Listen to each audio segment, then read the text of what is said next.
Chapter 1. The landscape was green and gently rolling, grazed closely by the hot sun. Above it, the sky was blue, filled with small cotton clouds.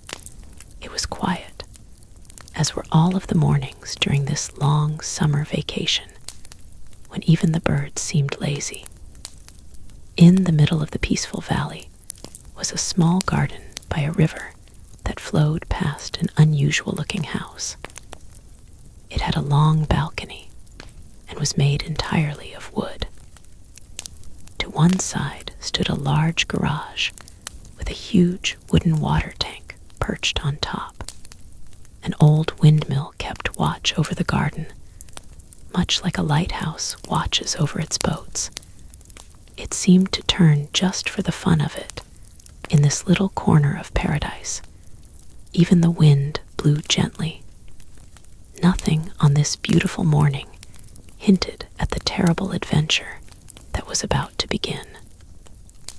The front door exploded open. A large woman filled the entryway. "Arthur," she yelled, in a voice that could make glass shatter. Grandma was about 60 years old and rather round, even though her elegant black dress, trimmed with lace, was designed to hide her plumpness. She finished putting on her gloves, adjusted her hat, and yanked violently on the ancient doorbell. "Arthur," she yelled again, no answer. "Where on earth is that boy? And the dog? Has Alfred disappeared too?" Grandma grumbled like a distant storm as she went back into the house. Inside, the wooden floor gleamed with polish, and lace seemed to have conquered all the furniture, the way that ivy takes over walls. Grandma put on her house slippers and crossed the room, muttering, "An excellent watchdog, you'll see. How did I ever fall for that?" She huffed up the stairs. "I wonder what exactly he's watching, this watchdog. He's never in the house to watch it." "He and Arthur just breezed through," she grumbled, opening the door to Arthur's bedroom. Still no sign of Arthur. Do you think it bothers them that their poor grandmother must run after them all day long? Not at all. She continued down the hall. "I don't ask for much, only that he keeps still for just 5 minutes a day, like other 10-year-olds. Suddenly she paused, struck by a thought. She listened to the house, which was unusually silent. Grandma began to speak in a low voice. 5 minutes of peace, when he could play calmly. In a corner, without making any noise, she murmured, gliding toward the end of the hallway. She reached the last door, on which hung a wooden sign engraved with the words "Keep Out." She opened the door quietly and peered into the forbidden room. It was an attic that had been converted into a large office, and it looked like a cross between a merry antique shop and the study of a slightly nutty professor. On either side of the desk were large bookshelves overflowing with leather-bound books. Hanging above it, all was a silk banner bearing a cryptic message. Words often hide other words. Our scholar was also a philosopher. Grandma moved slowly into the middle of the bric-a-brac, all of which had a decidedly African flavor. Around the room, spears seemed to have pushed through the floor like shoots of bamboo. A fantastic collection of African masks hung on the wall. They were magnificent, except for the one that was missing. A lone, telltale nail stuck out of the wall. Aha! Grandma had her first clue. All she had to do now was follow the snores that were becoming more and more audible. Grandma moved farther into the room, and sure enough, discovered Arthur stretched out on the floor, the African mask on his face amplifying his snores. Alfred, of course, was was stretched out alongside him, his tail beating time on the wooden mask. Grandma couldn't help but smile. "You could at least answer when I call you. I've been looking for you for almost an hour," she murmured to the dog, speaking quietly so as not to wake Arthur too suddenly. Alfred put on his best Q10 innocent look. "Oh, don't give me that puppy dog face.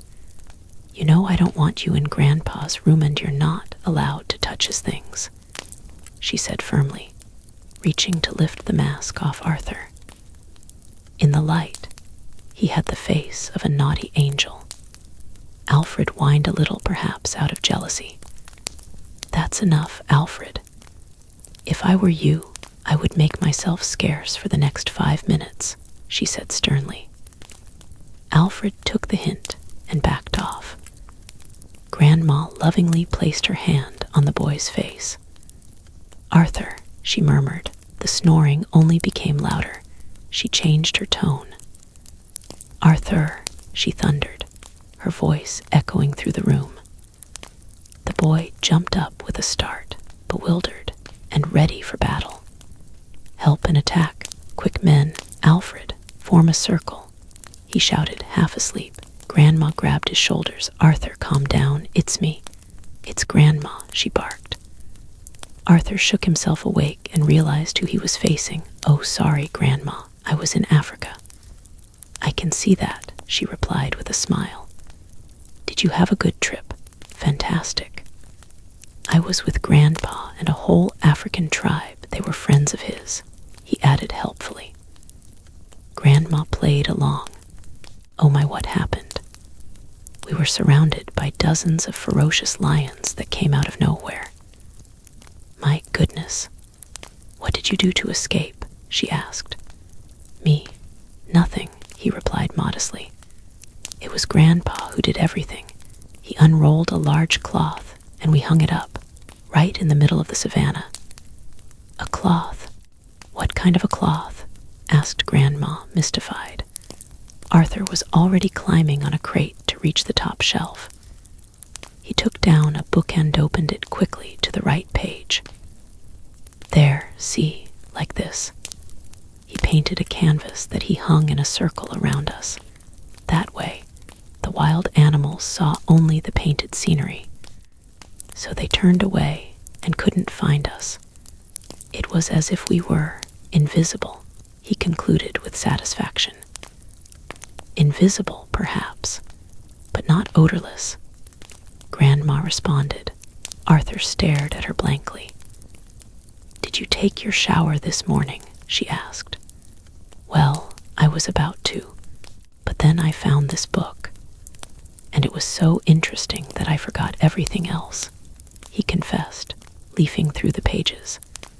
"Look at all these drawings. This is the work that Grandpa did for the most isolated tribes. Hardly anyone else has ever seen or heard of them." Grandma glanced down at the drawings, which she knew by heart. "What I see is that he was more interested in African tribes than in his own," she replied, smiling. Arthur was immersed in the drawings. "Look at this one." He dug a super deep well and invented an entire system with bamboo to transport water more than a mile away. "It's ingenious, I know, but to be fair, the Romans invented that system long before he did." "They are called pipelines," Grandma reminded him. This was a page of history that Arthur had totally missed. "The Romans. I've never heard of that tribe," he said. Grandma smiled. "It was a very old tribe that lived in Italy a long time ago," she explained. "Their chief was named Caesar."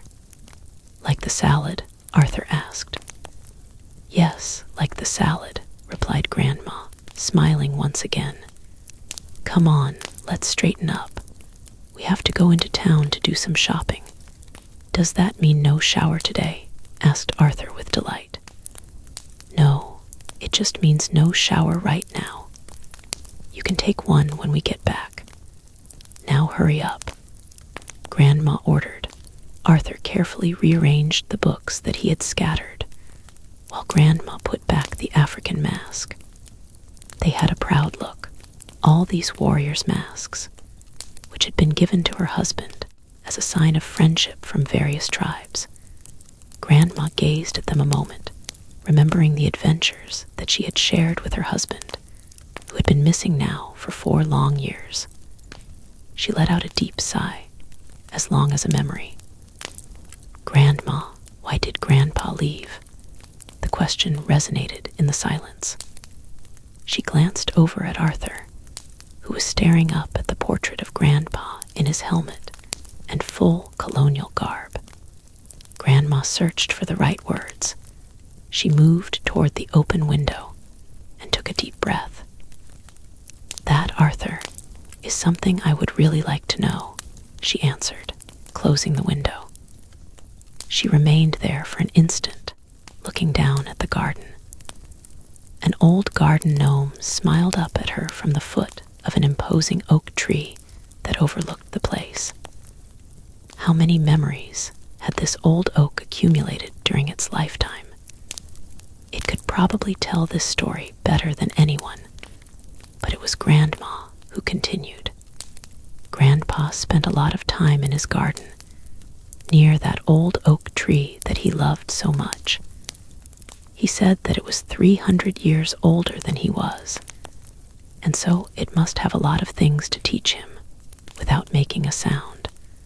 Arthur perched on the edge of a chair, anticipating a story. I can still picture him at nightfall, with his telescope, observing the stars, said Grandma in a soft voice. The full moon was shining. It was magnificent. I could watch him for hours when he was like that, passionate, fluttering like a butterfly. Grandma smiled, replaying the scene in her memory. Then her smile faded and her face grew hard. And then one morning, both he and the telescope were gone, disappeared. That was almost 4 years ago. Arthur was a bit stunned. He disappeared just like that, without a word, a note, without anything. Grandma nodded sadly. It must have been something very important for him to leave like that, without telling us, she said with a touch of humor. She clapped her hands as if she were popping a soap bubble. "Come on, we're going to be late. Go put on your jacket." Arthur ran happily toward his room. Only children seem to have this ability to shift so quickly from one emotion to another, as if the heaviest things do not really have any weight before the age of 10. Grandma smiled at this thought. For her, it was often difficult to forget the weight of things, even if only for a few minutes. Grandma adjusted her hat one more time. She crossed the front garden toward her faithful old Chevrolet pickup. Arthur wriggled into his jacket as he ran up to the passenger side. A trip in this vehicle was like a journey on an antiquated spaceship, always an adventure. Grandma fiddled with 2 or 3 buttons and turned the key, which was as stubborn as a stuck doorknob. The motor coughed, crackled, then raced, jammed, became blocked, cleared itself, revved up, and finally started. Arthur loved the hum of the old diesel engine, which sounded very much like a manic washing machine. Alfred the dog, on the other hand, kept his distance from the truck, as if he couldn't understand why there needed to be all this noise for so little result. Grandma addressed him through the window. "Excuse me, Alfred, would it be possible, if it's not too much trouble, for you to do me a very big favor?" The dog lifted one ear. He knew that favors were often associated with rewards. "Watch this house," she ordered. The dog barked, not not really sure what he was agreeing to. "Thank you. That is very kind of you," Grandma responded. She released the emergency brake, shifted the Chevrolet into gear, and rolled toward the road. A cloud of dust bloomed in the slight wind that blew over the countryside. The truck traveled over the green hills, taking the small, twisting road to civilization, or the nearest thing to it. The town was not big, but it was very pleasant. Almost all of the shops and merchants could be found on the wide main street.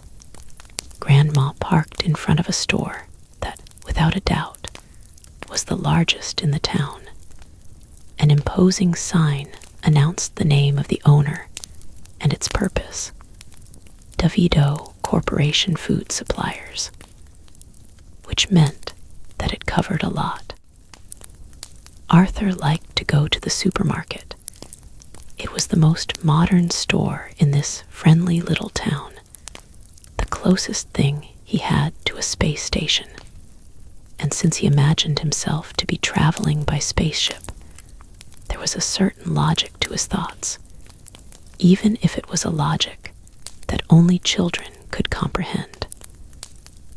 Grandma primped a little before she got out of the car, knowing she would run into her friend Martin, the police officer. Martin was around 40 years old, rather jovial, with hair that was already turning gray. He had the look of a cocker spaniel, but a smile that saved everything. He hurried over and opened the supermarket door for Grandma. "Thank you, officer," said Grandma politely, pleased by his gentlemanliness. "You're welcome, Mrs. Suchat." "It is always a pleasure to see you in town," he added. "It is always a pleasure to run into you here, officer," replied Grandma, happy to play along. Martin twisted his hat in his hands, as if he had run out of conversation. "Do you need anything out there? Is everything all right?" "Well, there's no lack of chores, but it certainly prevents boredom. And then I have my little Arthur. It's nice to have a man around the house," she added, ruffling her grandson's hair. Arthur hated it when people patted him on the head. It made him feel like a stuffed toy. He pulled away with a frown, and this was all it took to make Martin even more nervous and awkward. "And the dog that my brother sold you, is he working out well?" "Better than that. He's a real beast," Grandma said with a chuckle. "Fortunately, my little Arthur, who knows so much about Africa, was able to tame him," she said. "The animal is now well trained, although we know that the wild beast is still sleeping inside him. Sleeping rather a lot, in fact," she added teasingly. Good, I am delighted," Martin stammered, as if he were not quite sure this was the right thing to say. He continued regretfully, "Yes, well, goodbye, Mrs. S." "Goodbye, officer," Grandma replied with a friendly nod. Martin watched them pass and gently let go of the door, the way one lets go of a sigh. Arthur used all of his strength to separate two shopping carts, which were evidently madly in love with each other. He found his grandmother already in one of the 4 aisles, shopping list in hand. Arthur let his feet slide to slow down his cart. He moved close to his grandmother in order not to be overheard by anyone else. "Grandma, wasn't that police officer flirting with you just a little?" he said bluntly. "Arthur, where did you learn that word?" she asked. "Well, it's true, isn't it? As soon as he sees you, he starts strutting like a duck and acting as if he is going to eat his hat. Mrs. S. this, Mrs. S. that. Arthur, stop," Grandma said. "Let's have some decorum. We do not speak about people by comparing them to ducks. Arthur shrugged. He wasn't convinced that he'd been rude. All he'd done was point out the truth. Grandma calmed down. "He is very nice to me, as is everyone in the village," she explained in a serious voice. "Your grandfather was well liked here because he helped people with his inventions, just as he did in the villages in Africa. And when he disappeared, people like Martin were a great comfort to me." The conversation had turned somber. Arthur felt it and stopped squirming. "Believe me, without their kindness, I would probably not have been able to stand the loneliness," Grandma admitted. Arthur remained silent. You don't always know what to say, and that's true whether you are 10 years old or 100. Grandma patted his head affectionately and handed him the shopping list.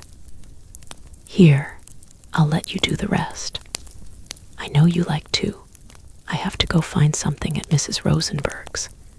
If you finish before I do, wait for me at the checkout register." Arthur nodded, already delighted at the prospect of traveling the aisles aboard his iron vessel on wheels. "Can I buy some straws?" he asked. Grandma gave him a big smile. "Of course, dear. As many as you like." That was all he needed to hear. He set off down the aisle with a grin. Grandma left the store and crossed the main street, being careful to look right and left, even if it wasn't absolutely necessary, given the rather light traffic in this town. Perhaps it was a reflex from an earlier time, when she and her husband had traveled in the great capitals of Europe and Africa.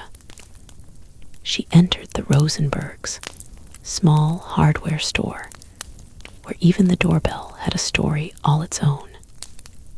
She was on a mission. It was Arthur's birthday and she had planned a special surprise. Mrs. Rosenberg appeared, popping out like a jack-in-the-box. She had been at the window for an hour, waiting for her friend to arrive. "He didn't follow you, did he?" she asked, too excited to say hello. Grandma gave a quick glance back over her shoulder. "No, I don't think so. I don't think he suspects anything. Perfect.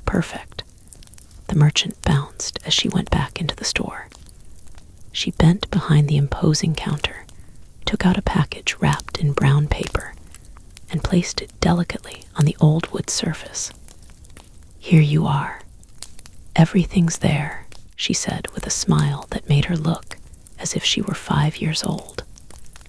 "Thank you. You are wonderful.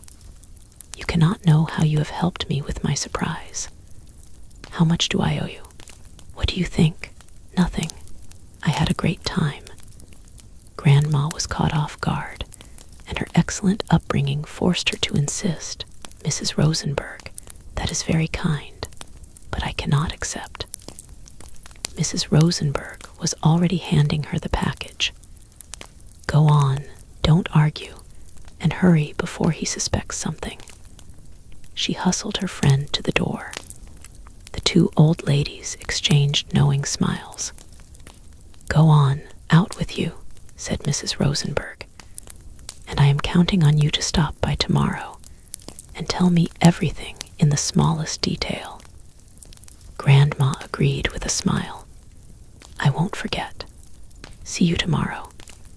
"See you tomorrow," said the hardware dealer, returning to her observation post at the corner of the window. Outside, Grandma opened the Chevrolet door and slipped the mysterious package under the seat. When Grandma met Arthur at the checkout counter at DeVito's, he was already emptying the contents of the cart onto the rolling belt, arranging everything in little trains, alternating pasta and toothpaste, sugar and apple shampoo, and a package of straws. "You found everything?" Grandma asked. Yes, replied Arthur, absorbed by the arrangements. A second package of straws passed under Grandma's nose. "I was afraid you wouldn't be able to read my writing." "No problem. And did you find what you were looking for?" Grandma experienced a moment of panic. Lying to a child can be the most difficult thing in the world. "Yes. No. In fact, it wasn't ready. Next week, maybe," she stammered, nervously filling the first bag with packages of straws. She was so distracted that it wasn't until the sixth package of 100 straws that she finally reacted. "Arthur, what on earth are you doing with all these straws? You said I could get as many as I wanted, didn't you?" "Yes, but that was just a figure of speech." "Well, that's the last one," he said with a charming grin. Grandma was at a loss for words. The old Chevrolet, more tired now than during the trip into town, was parked near the kitchen window, where it was easier to unload the groceries. Arthur began to pile packages on the window ledge. "I'll do that," Grandma said. "Go play while it is still daylight." Arthur didn't argue. He grabbed his bag full of straws and ran off barking. Or no, that was Alfred, chasing after him with equal joy. Grandma was now able to remove her mysterious package unseen and sneak it quietly into the house. Arthur turned on the long fluorescent light in the garage, which crackled a bit before lighting up the room. Out of habit, he grabbed a dart near the door and sent it flying to the opposite side of the room. "Bullseye." "Yes," he cried, waving his arms in a victory sign. He crossed the room to the workbench, which was littered with bits and pieces of a strange contraption. It consisted of several pieces of bamboo, carefully cut lengthwise and pierced. With small holes all over, Arthur enthusiastically opened each package of straws one by one. There were all kinds, in all sizes and colors. Arthur hesitated before selecting the first one, the way a surgeon chooses a scalpel before beginning an operation. He finally chose one and tried to fit it into the first hole in one of the pieces of bamboo. The hole was just a bit too small.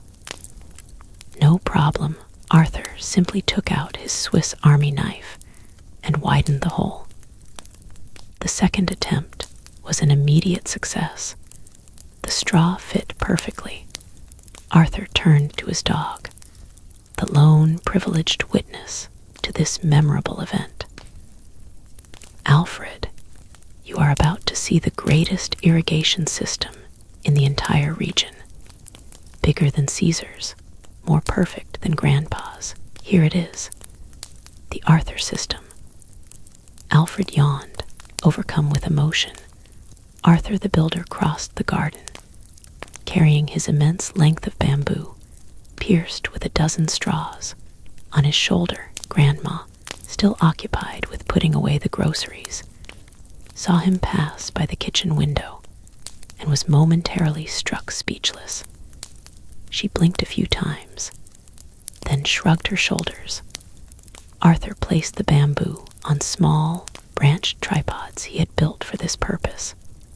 The whole thing was perched above a carefully dug ditch, at the bottom of which were small radish seedlings, regularly spaced.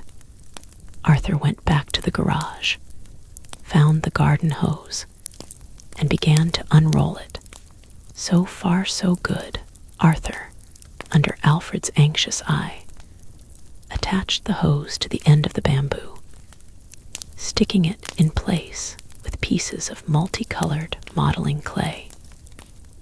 He then turned the bamboo until the straws were positioned above each seedling. "This is the most delicate moment, Alfred," he said, quoting from one of his grandfather's books. The calibration must be correct to the exact degree in order to avoid a flood or the total destruction of the crop, he added in a serious voice, as if he were handling explosives. Alfred didn't particularly care about radishes. He trotted off and returned with his old tennis ball, which he dropped on top of a young seedling. "Alfred, this is really not the time," Arthur shouted. "And no civilians allowed on the work site." He picked up the ball and threw it as far as possible. Alfred took this as a sign that the game had begun, and he charged off, nose to the ground, in pursuit of his prey. While he was gone, Arthur finished his adjustments and ran over to the faucet on the wall of the garage. The dog returned, ball in mouth, but his master had disappeared. Arthur put his hand on the faucet and turned it slowly. "Please work," he prayed. He took off, running alongside the hose to arrive before the stream of water. Halfway there, he ran right past the dog, who had come in search of him. Alfred was completely bewildered by this new variation in the game, but he spun around and followed. Arthur threw himself to the ground and followed the stream of water on all fours as it filled the bamboo and ran through the straws one by one. Each young radish seedling was happily watered. Alfred put down his ball, intrigued by this machine that could pee on all the flowers at once. "Yes," shouted Arthur, grabbing his dog's paw and pumping it up and down cheerfully. "Congratulations. This is a remarkable work that shall be remembered by history, believe me," he said, speaking for Alfred. Grandma appeared on the porch, an apron around her waist. "Arthur, telephone," she yelled. Arthur let go of his dog's paw. "Excuse me, Alfred. It is probably the president of the water company calling to congratulate me. I will be back in a minute." Chapter 2. Arthur was so excited as he entered the living room that he managed, in his socks, to cross the entire room in a single slide. He grabbed the phone and nestled deep into the comfortable couch. "I made an irrigation system, just like Caesar. But in my case, it's for making salads. It's to help Grandma's radishes grow. With my system, they will grow twice as fast." He shouted into the telephone without pausing to find out who was calling. But it was 4 o'clock, and as was the case every day, it was most likely his mother. "That's lovely, dear. Who is this Caesar?" asked his mother. "He is one of Grandpa's colleagues," Arthur said with assurance. "I hope that you'll get here by nighttime so I can show you everything. Where are you?" His mother's voice was uneasy. "We are still in town, for the moment." Arthur was a bit disappointed, but today it would take more than this to wear down his victorious spirit. "Well, that's okay. If you get here tonight, you can see it tomorrow morning." His mother began speaking in her gentlest voice. "Arthur, we're not going to be able to come back right away, dear." Arthur's small body slowly deflated like a punctured balloon. "There are lots of problems here," his mother continued. "The factory has closed, and Daddy has to find another job," she admitted. "He could come here." "There's lots of work to do in the garden," Arthur replied. "I'm talking about a real job, Arthur. A job where he can earn some money so that all 3 of us can eat." Arthur thought about this for a few seconds. "You know, Mom, with my system, we can grow anything we want. not just radishes. Then we would have enough for all 4 of us to eat. Of course, Arthur, but people need money for more than just food. We need to pay the rent, and we could all live here. There's lots of room, and I'm sure that Alfred would be happy about it. Grandma, too. Listen, Arthur, don't make things more complicated. Daddy needs a job, so we have to stay here a few more days to look for something, she concluded gently. Arthur didn't understand why his mother refused even to consider all his sensible solutions. But kids are used to adults not thinking logically. Okay, he said. The subject was closed, and his mother's voice was once again sweet and light. But just because we aren't with you doesn't mean we aren't thinking about you, especially on a day like today, she said. Your birthday. Happy birthday, son, his father boomed into the phone. Arthur mumbled, thank you, in a monotone.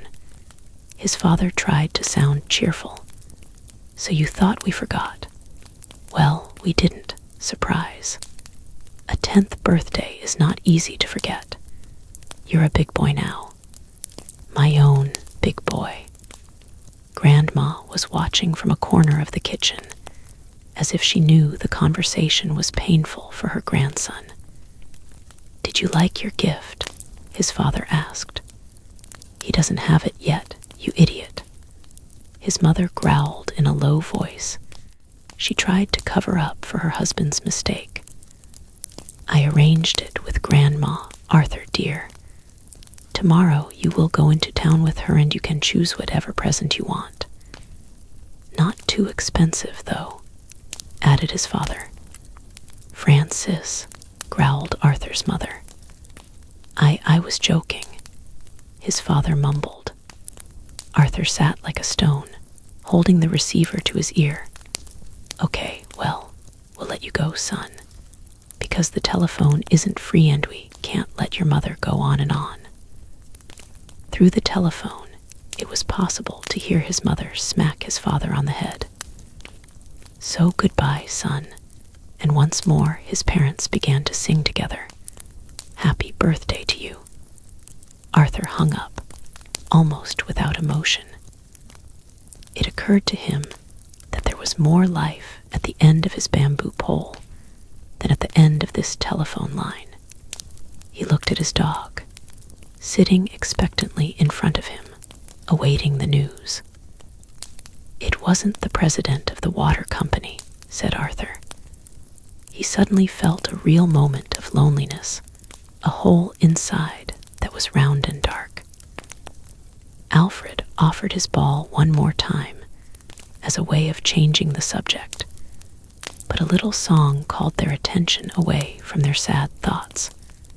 Happy birthday, Grandma sang in a full, happy voice. She appeared from the kitchen, carrying a large chocolate cake on a platter, 10 proud candles on top, to the rhythm of Alfred's barking.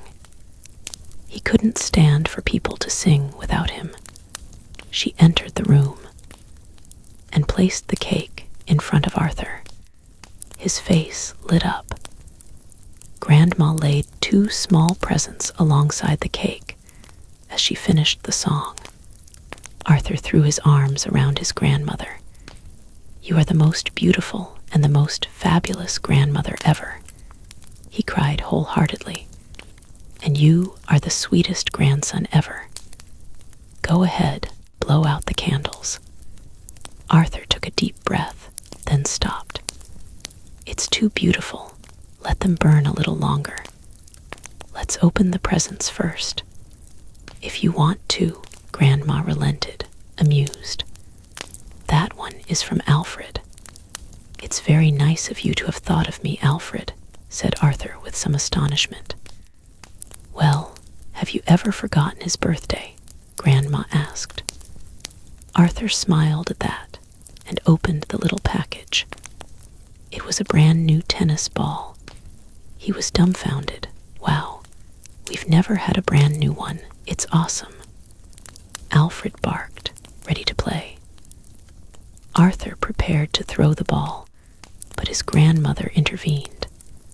If you could please wait until you're outside to play ball, I would really appreciate it, she said. Arthur nodded and hid the ball behind his back, between two couch cushions. He opened the next package. And that one is from me, Grandma said. It was a miniature racing car with a tiny key on the side for winding up the spring that served as a motor. It's magnificent, Arthur cried. He immediately wound up the little car and placed it on the floor. With a few growls to simulate the rumbling of a motor, he released the car, which shot across the living room, followed closely by Alfred. The car ricocheted several times and ended up shaking off the dog by sliding under a chair and out the other side. Arthur roared with laughter. I think he prefers the car to the ball. The car ended up against the front door, with Alfred still scrabbling under the chair looking for it. They're doing the best they can. I am sure that as soon as your father finds a job, everything will be all right. They missed my birthday other years, too. I don't think a new job is going to change anything, Arthur said. Unfortunately, there was nothing Grandma could say or do to prove him wrong. Arthur prepared to blow out the candles. First, make a wish, his grandmother suggested. Arthur did not have to think for very long. I wish that on my next birthday, Grandpa will be here to share it with me. It was hard for Grandma to hold back a tear. She touched her grandson's face. I hope that your wish will come true, Arthur, she said. Go on now, blow them out, unless you want to eat a cake covered with wax. As Arthur took a deep breath, Alfred found the little car, squeezed next to the front door.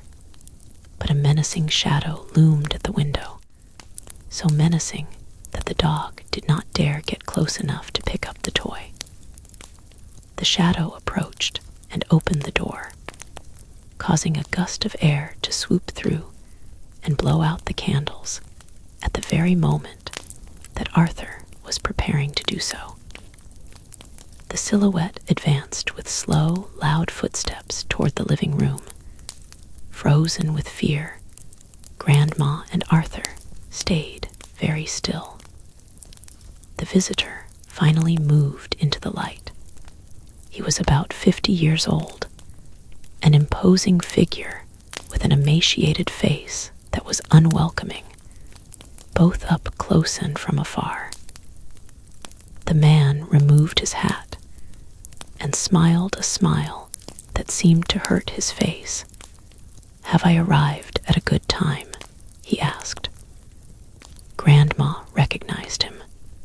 It was the notorious Davito, owner of the no less famous Davito Corporation. Food suppliers. This sinister man had been trying to steal Grandma's property for years. He said he wanted to use the land for his corporation, to build apartment buildings. But Arthur and Grandma knew that Davito didn't need this land. He was just being malicious because it used to belong to his family and he wanted it back. And Grandpa wasn't around anymore to stop him. Luckily, so far all of Davito's attempts to get the land had been thwarted so far. No, Mr. Davito, you have not arrived at a good time. You are arriving at the worst possible time, and I would be tempted to say as usual, Grandma retorted fiercely. Even a minimum of politeness requires that when you visit people without prior notice, the least you can do is ring the doorbell. I did try to ring, Davito defended himself, and I can prove it. He smugly held up a piece of chain. One day that bell is going to fall on someone's head, he predicted. The next time I will blow my car horn instead. It would clearly be safer. I don't see any reason why there should be a next time, Grandma replied. As for today, your visit is ill-timed. We are in the midst of a family gathering. DeVito noticed the cake, with the candles all blown out. Oh, look at the beautiful cake. Happy birthday, my boy. So how old are you? He quickly counted the candles. 8, 9, 10. My, how time flies. He pretended to marvel. I remember when he was that small, running around after his grandfather. How long ago was that? He said, deliberately turning the knife in the wound. It was 4 years ago, Grandma replied with dignity. 4 years already? Why, it seems like only yesterday. He added with barely concealed cruelty. He searched his pockets. If I had known it was your birthday, boy, I would have brought something. But in the meantime, he took a candy from his pocket and offered it to Arthur. Here you go, happy birthday. Grandma glanced at her grandson. Her thoughts were clear. Arthur took the candy as if it were a pearl. Oh, how lovely. You really shouldn't have. Besides, I already have some just like it. DeVito controlled himself, although he was dying to scold this impertinent youngster. I also have something for you, he said vengefully to Arthur's grandmother. Grandma cut him off. Mr. DeVito, I don't need anything from you except the chance to spend this afternoon alone with my grandson. So whatever the purpose of your visit may be, I would ask you to please leave this house, where you are most certainly not welcome, immediately. Despite her polite tone of voice, Grandma left no doubt as to the content of her message. DeVito was oblivious. He had found what he was looking for in his pockets. Ah, here it is, he said, producing from his pocket a paper neatly folded in quarters. Since the mailman only comes to your house once a week, I made a small detour in order to save you from having to wait. Some news it's better to have as quickly as possible, he explained with false concern. He handed the paper to Grandma, who took it and reached for her glasses. It's a form stating the expiration of your deed of ownership for this property, due to non-payment of taxes, he said. It comes directly from the governor's office. Grandma began to read, her expression already annoyed. It had to be taken care of personally, DeVito noted. This matter has gone on for too long. Arthur did not need to read the document in order to shoot the awful man a poisonous look. DeVito smiled like a snake. The paper terminates your deed of ownership of this property as of today, and at the same time validates my deed of ownership. I suppose that explains why I feel so at home here. He chuckled evilly. But rest assured, he added, I am not throwing you out tonight, treating you the way you treat me. I will give you time to gather your things. Grandma awaited the worst. I am giving you 72 hours, DeVito said. In the meanwhile, please, make yourselves at home in my house, he concluded maliciously. If Arthur could have thrown a dagger with a look, DeVito would have been a goner. As for Grandma, she seemed strangely calm. She methodically reread the last paragraph of the letter before saying, I see a bit of a problem here. DeVito twitched, uneasy. Oh, really? What problem? Your good friend the governor forgot just one thing in his eagerness to be of service to you. What is it? DeVito asked. Too casually, he forgot. To sign it, Grandma handed him back the paper. Davito was speechless. Gone were the nice words, the malevolent gestures. He stood holding the paper in front of him, mouth opening and closing like a carp. Arthur restrained himself from jumping for joy. That would give Davito too much importance. So you are still here in my house, Grandma continued, until you can prove otherwise. And since I do not possess your legendary tact, am giving you only 10 seconds to get out before I call the police. Davito searched for a clever parting remark, but he couldn't think of one. Arthur picked up the phone. You know how to count to 10, don't you? The boy asked him. You are going to regret your insolence. Believe me, Davito threatened, backing out of the room. He turned on his heels and slammed the front door behind him with such force that his predictions came true and the doorbell fell on his head.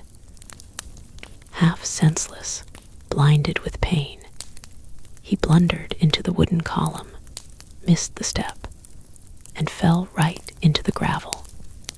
Finally, he reached his car, slammed the door on his jacket, and took off in a cloud of dust. The sky looked as if it had been painted orange.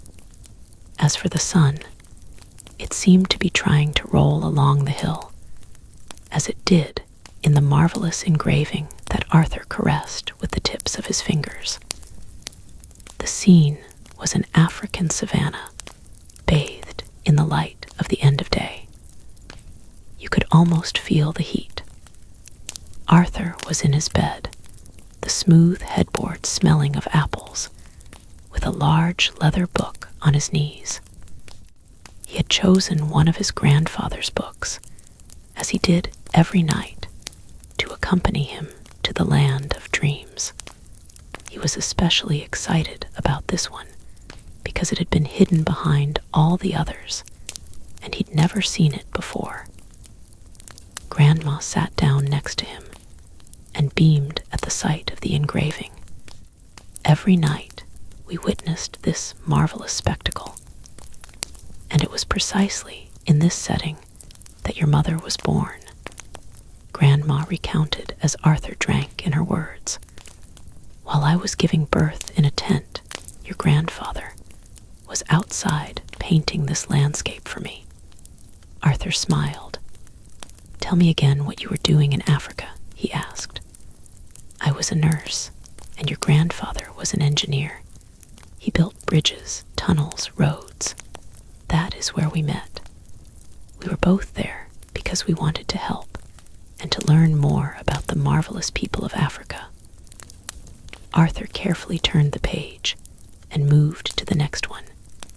It was a drawing in color of an African tribe in full official dress, loaded down with necklaces and amulets. All the people were long and thin. They looked like distant cousins of giraffes, with the same strange gracefulness. Who are they? Asked Arthur, fascinated. The Bogomatasale, his grandma answered. Your grandfather was tied to them in friendship, and to their incredible history. That was more than enough to excite Arthur's curiosity. Really? What history? Not tonight, Arthur. Maybe tomorrow, said Grandma, who was already very tired. Come on. Please, Grandma, Arthur pleaded. I still have to straighten up the kitchen, Grandma protested. But Arthur was shrewder than her fatigue. Please, just 5 minutes. It's my birthday, he said in a voice that could charm a cobra. Once again, Grandma couldn't resist. All right, 1 minute, no more, she conceded. No more, swore Arthur with a grin. Grandma made herself more comfortable, and her grandson followed suit. The Bogomatasale were very tall. There wasn't one adult who was less than 7 feet tall. Life is not easy when you are that tall, but They believed that nature made each of them that way, and that somewhere there were others who would complement them, a brother that would bring you what you do not have, and vice versa. Arthur was captivated. Grandma felt herself carried away along with her audience. The Chinese call that yin and yang. The Bogomatisali gave it the name Brother Nature. And for centuries, they searched for their other half, those who would finally bring them balance. Did they find them? Asked Arthur immediately, too eager to leave any time for suspense in the narrative. After more than 300 years of searching throughout all the nations of Africa. Yes, Grandma confirmed. They found a tribe that was viewed by many as an object of scorn. This tribe lived right next to the Bogomatisali, only a few feet away, to be precise. How is that possible? Marveled Arthur. This tribe was called the Minimoys, and all of its people measured. Barely 3/4 of an inch tall. Grandma turned the page, and they found a picture of the famous miniature tribe, posing in the shade of a dandelion. Arthur was amazed. He had never had an inkling of these wonderful stories. Grandpa had always preferred tales of engineering accomplishments. Arthur flipped from one page to the other, studying the difference in size. And they got along well, he asked. Marvelously, Grandma assured him. Each helped to do the work the other could not do. If one was cutting down a tree, the other would exterminate the insects inside it. The extremely large and the extremely small were made for each other. Together, they had a unique and total vision of the world that surrounded them. Arthur was fascinated. He turned the next page, and his gaze fell on a tiny creature that made his heart do a somersault.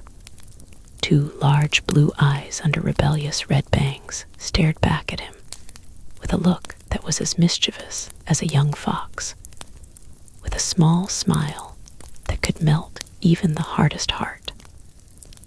Arthur did not yet realize that he had fallen in love. For the moment, he only felt a glowing warmth in his stomach. Grandma watched him out of the corner of her eye, delighted to be witnessing this magical moment. Arthur cleared his throat a few times and finally managed to say a few words. Who is this? He stammered. That is Princess Selenia, the daughter of the king of the Minimoys, Grandma replied. At least, that is what your grandfather told me. He drew this right before he disappeared. He was always talking about the Minimoys, even long after we left Africa. She's beautiful, Arthur blurted out, before getting a hold of himself. That is, what I meant to say is, very nice. The story, I mean, it's incredible. Your grandfather was an honorary member of the Bogomatisali tribe. He did a great deal for them. He built wells, irrigation systems, dams. He even taught them and the Minimoys how to use mirrors to communicate with each other and to transport energy, Grandma said proudly. When it came time for us to depart, in order to thank him, they gave him a bag full of rubies, each one bigger than the next. Wow, Arthur exclaimed. But your grandfather didn't know what to do with this treasure. He really wanted something very different, Grandma confided. He wanted the secret that would make it possible for him to visit the Minimoys. Arthur was mesmerized. He looked first at the drawing of Princess Selenia, then at his grandma. And they gave it to him, he asked, as nonchalantly as possible, although he felt as if the answer could change his life. I never found out, Grandma answered. The war had started. so I returned home to be an army nurse, while your grandfather enlisted to fight in Africa throughout the war. For 6 years, I had no news from him, she said. Your mother and I were convinced that we would never see him again. As brave as he was, there was a good chance he had died in combat. And then, one day, I received a letter with a photo of this house, asking us to come live here with him. And then, asked Arthur excitedly, then I fainted. It was a bit too much all at once, Grandma confessed. Arthur burst out laughing, imagining his grandmother with all 4 limbs in the air, a letter clutched in her hand. And then what did you do? I came here. And here we stayed, she said happily.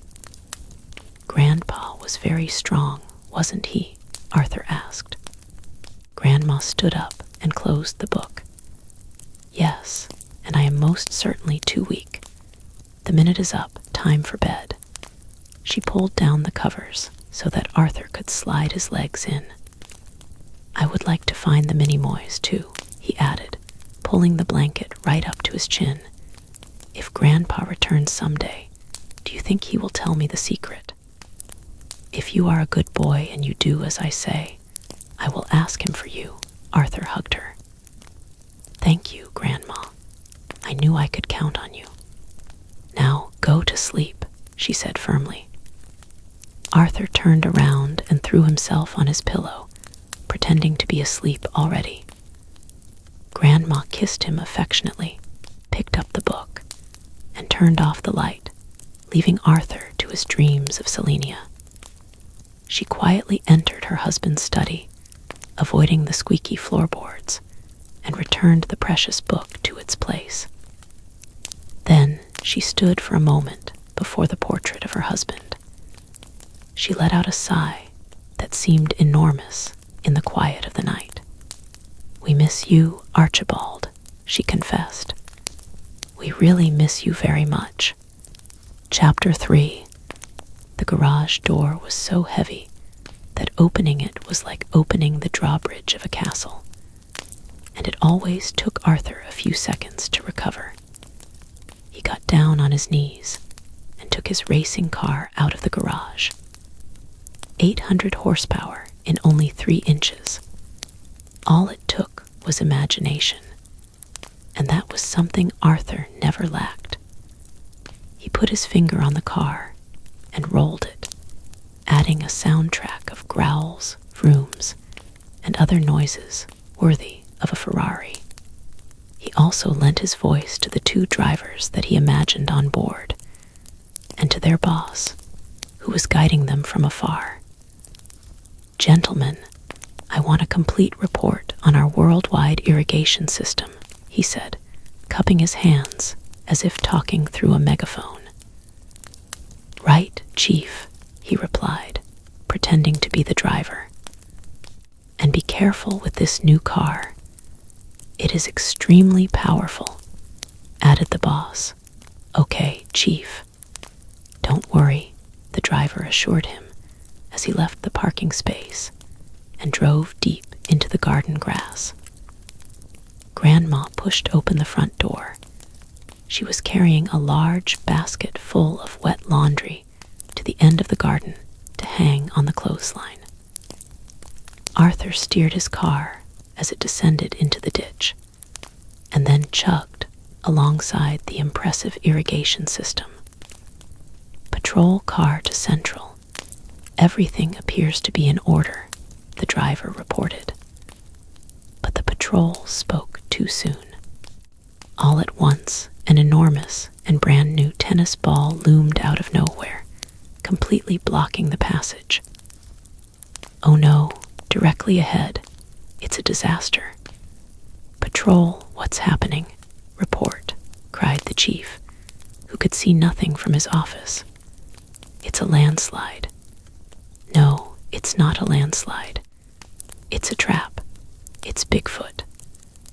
Alfred had just put his nose against the other side of the tennis ball and was wagging his tail as hard as he could. Central to patrol. Be careful of that tail. It's a dangerous weapon, warned the boss. Don't worry, Chief. He seems calm for the moment. We'll take advantage of that to clear the road. Send in the crane. Arthur's arm was immediately transformed into a mechanical crane with all the right accompanying noises. After a few maneuvers, Arthur's handclaw succeeded in catching the ball. Ejection, cried the driver. Arthur's arm extended in through the ball as far as possible. Not surprisingly, Bigfoot ran right after it. The road is clear, and we have gotten rid of Bigfoot. The driver proudly announced. Well done, patrol, said the chief. Continue with your mission. Grandma, meanwhile, had continued on her mission as far as the second clothesline, where she began to hang the sheets. Far in the distance, on the top of the hill, a small cloud of dust signaled the arrival of a car. But it was not the day for the mailman or for the milkman. Now what is it? Grandma worried.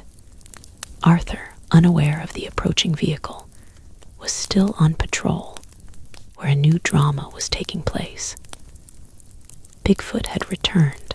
His paws were on the side of the trench, the ball in his mouth, ready to be released. Inside the car there was chaos. Oh no.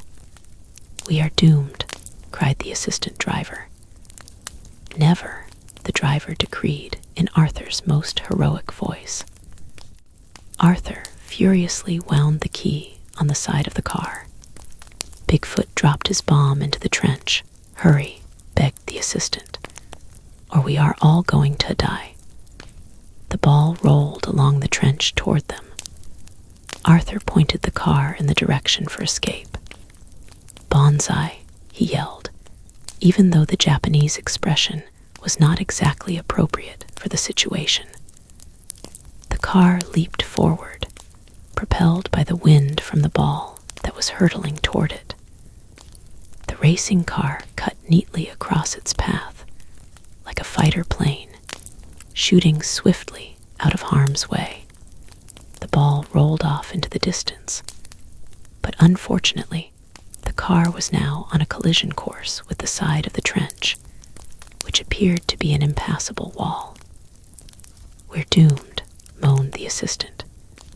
Hang on, replied Arthur, the courageous driver. The racing car arrived at the foot of the wall and shot up it, almost vertically. It flew through the air, landing on the ground in a magnificent series of spins before finally rolling to a stop. The chain of events had been sublime, almost perfect. Arthur was as proud as a peacock who'd invented the wheel. Well done, said the assistant, exhausted. It was nothing, my boy, replied Arthur with the nonchalance of an old veteran. A giant shadow suddenly loomed over the little racing car, that of a much bigger racing car, belonging to the sinister DeVito.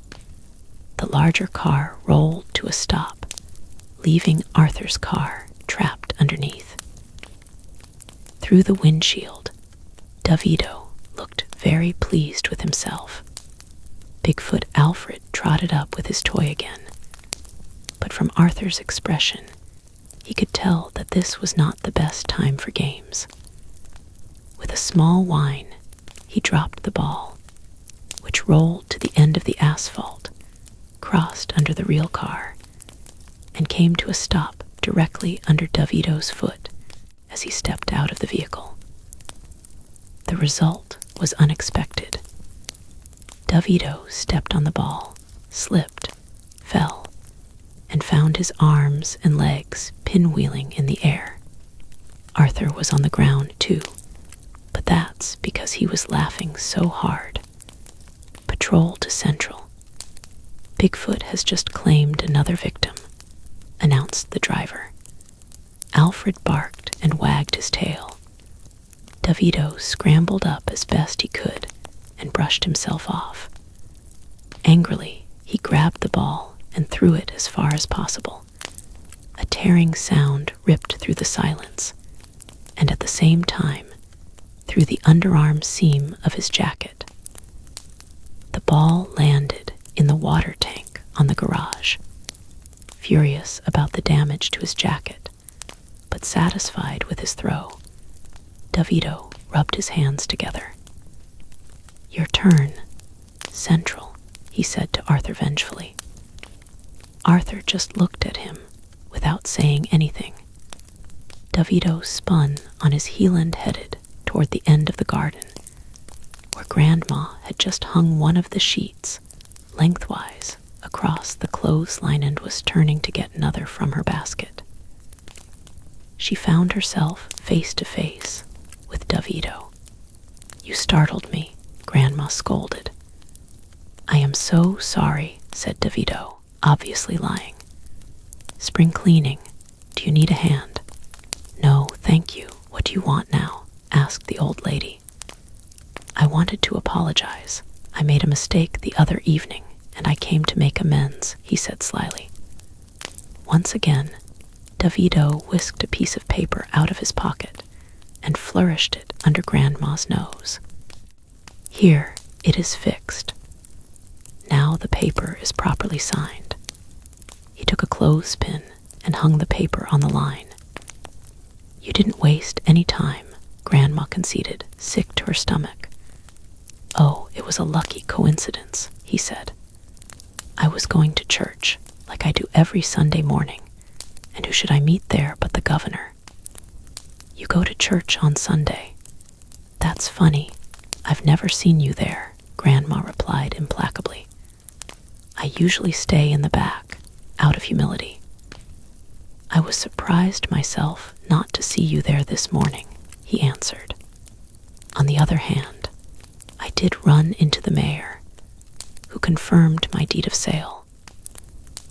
Davito took out a new letter that he pinned to the clothesline next to the previous one.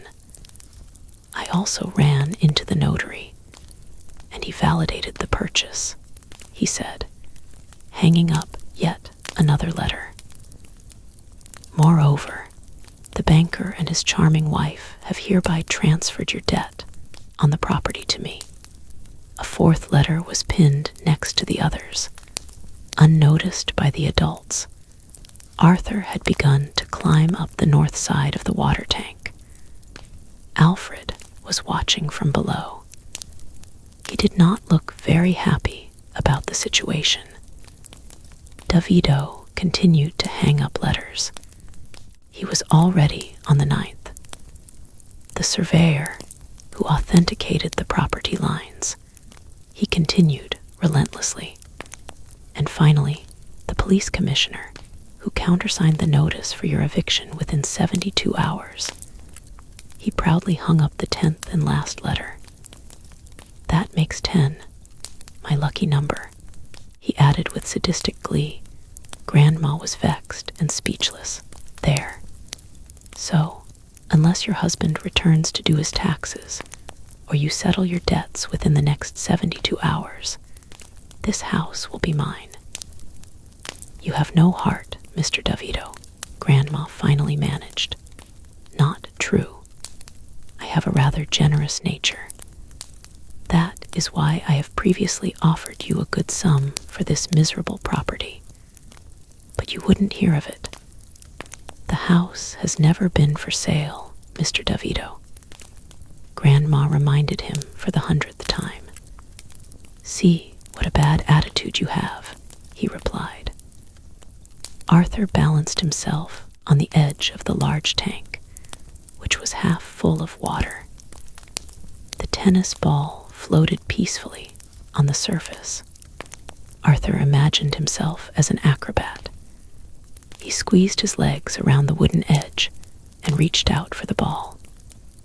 Alfred began to whine. It's funny how animals can sense an impending drama. And in fact, there was a crack. A small one, almost ridiculous, but enough to send Arthur plummeting into the tank with an enormous splash. Alfred trotted off, his tail between his legs. Why do you want this tiny piece of land and this miserable house so much? Grandma inquired acidly. I plan to build apartments here, as you know, and I want it for sentimental reasons. This land belonged to my parents, the businessman replied coldly. I know. It was your parents who generously offered it to my husband for all of the services he had done for the region. Do you really want to violate the wishes of your late parents? Grandma questioned. Davido was clearly ill at ease. Late. That's a good word. They are late, just like your husband is late, and they left me all alone, Davido said edgily. Your parents did not abandon you. They died during the war, Grandma corrected. The result was the same, he shouted. They left me alone, and so it is alone that I intend to conduct my business.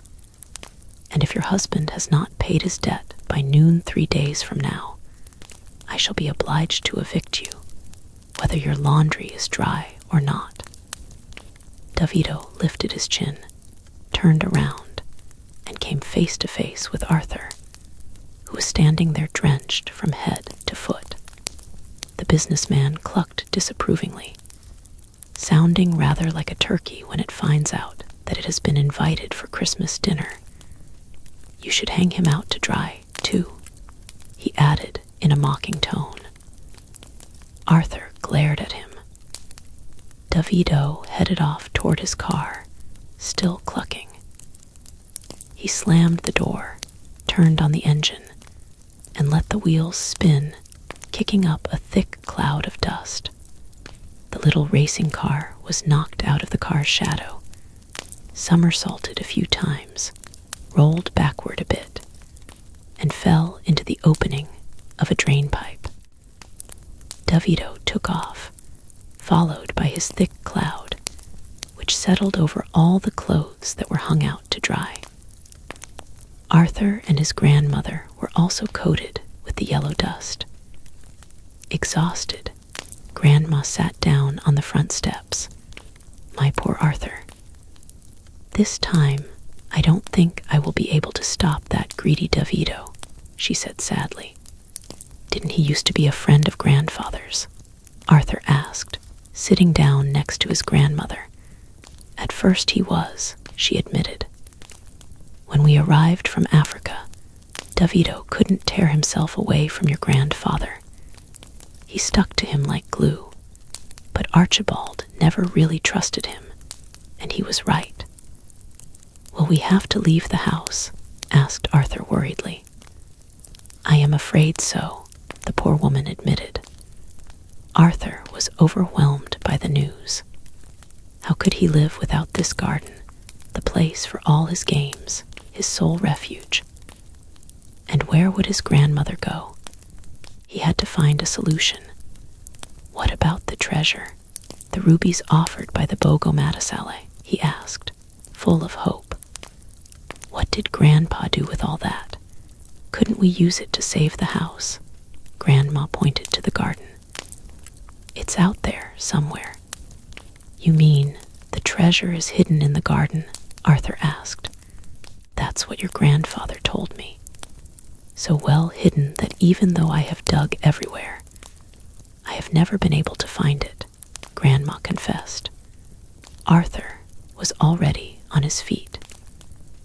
He grabbed the little shovel leaning against the wall and ran to the middle of the garden. What are you doing, dear? Grandma asked. Do you think I'm just going to sit back for 72 hours while that vulture steals our house from us? Replied Arthur. I am going to find that treasure. Arthur energetically jammed his shovel into a small patch of grass and began to dig like a bulldozer. Alfred was delighted with this new game, barking encouragement and running in circles. Grandma could not help smiling. He is the spitting image of his grandfather, she remarked. Brushing off her knees, she noticed she was covered with dust. She got up with difficulty and went back into the house to change her clothes.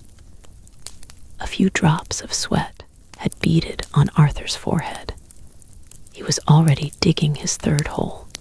Suddenly, his shovel hit something hard. Alfred barked, as if he could sense something. Arthur got down on his knees and continued digging with his hands.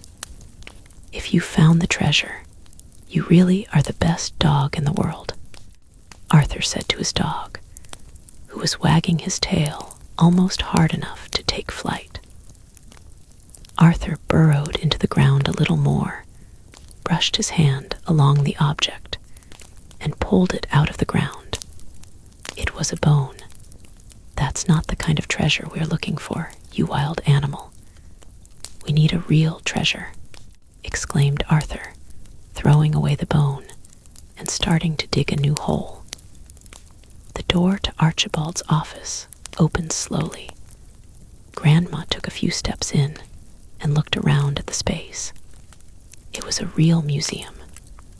She carefully took down one of the African masks and looked at it for a moment.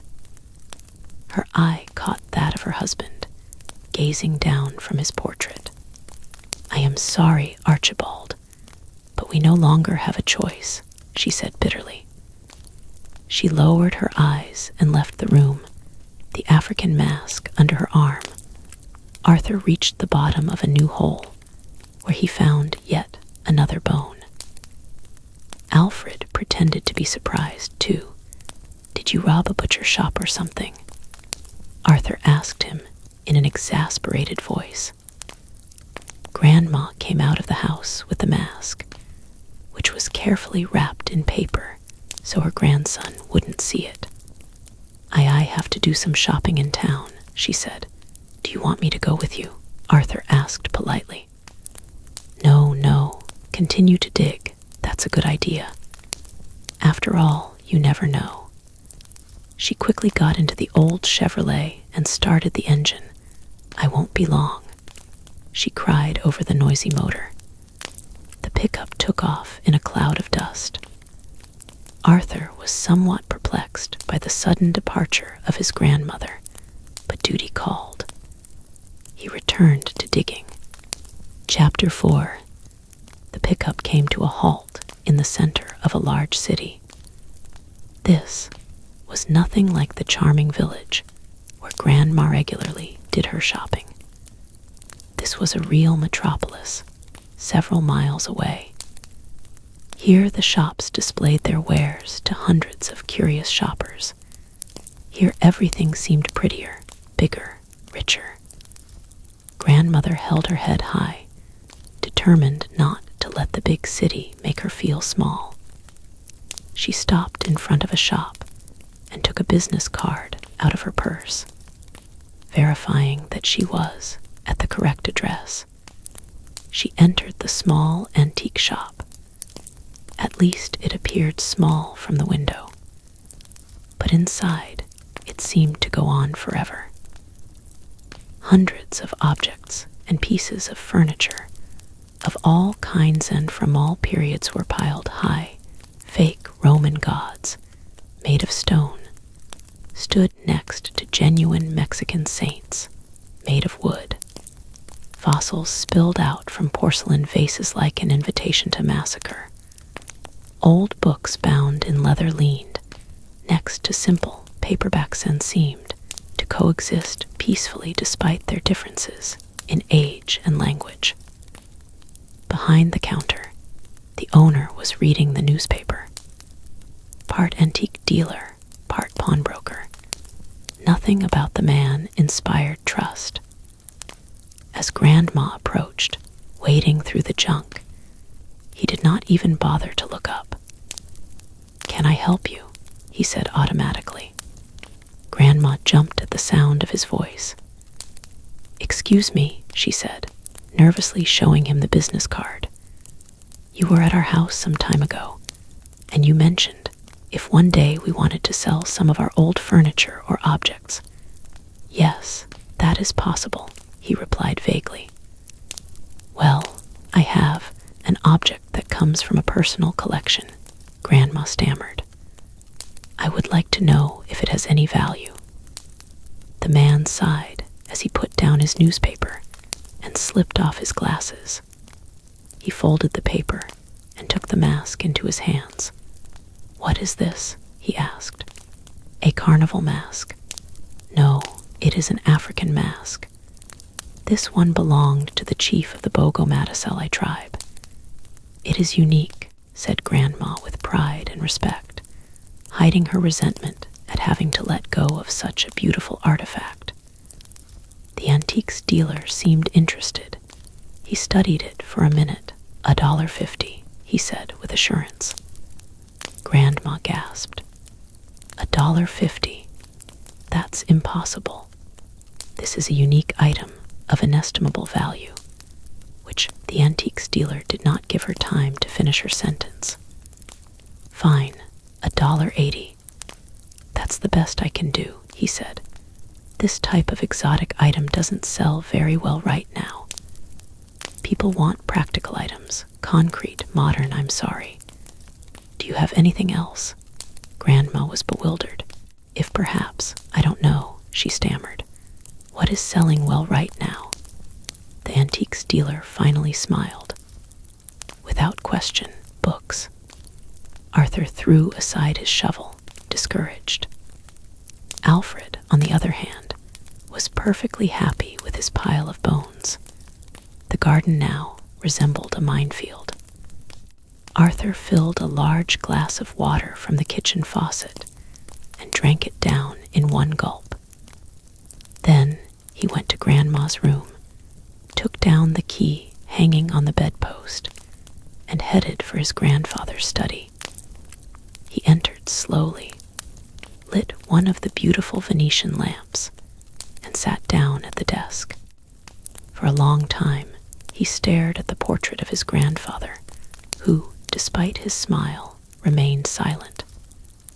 I can't find it, Grandpa, Arthur said sadly. I can't believe that you hid this treasure in the garden without leaving word anywhere, any sign or hint, anything that would help us to find it. It doesn't seem like you.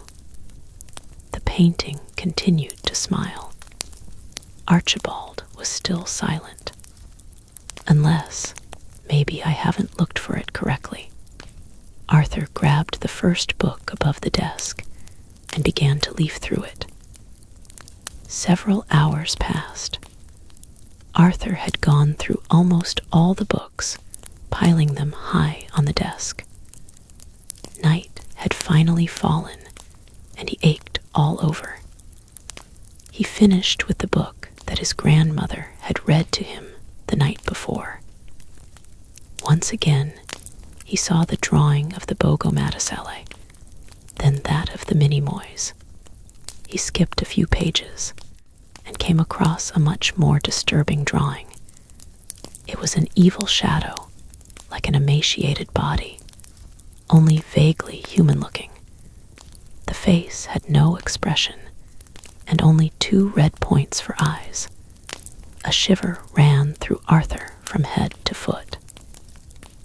It was by far the ugliest thing he had ever seen in his short life. Under the drawing of the shadowy creature was handwritten, Maltazard the Cursed. Outside, in the darkness, 2 yellow eyes were trailing their way along the hilltops. It was an ordinary van, piercing the night with its powerful headlights. Guided by the full moon, the vehicle followed the winding road that led to the house. Arthur quickly turned the pages, trying to forget the nightmare vision of Maltazard as fast as possible. He found the drawing of Selenia, the Minimoy princess. This made him feel much better. He touched the drawing with the tips of his fingers and noticed that it was only loosely glued down. Carefully, he slid a thumbnail underneath and detached it, so that he could contemplate the princess a little closer. I hope that I will have the honor of meeting you one day, princess, he whispered to it. Alfred sighed pointedly. Jealous, Arthur said with a grin. The dog did not deign to reply.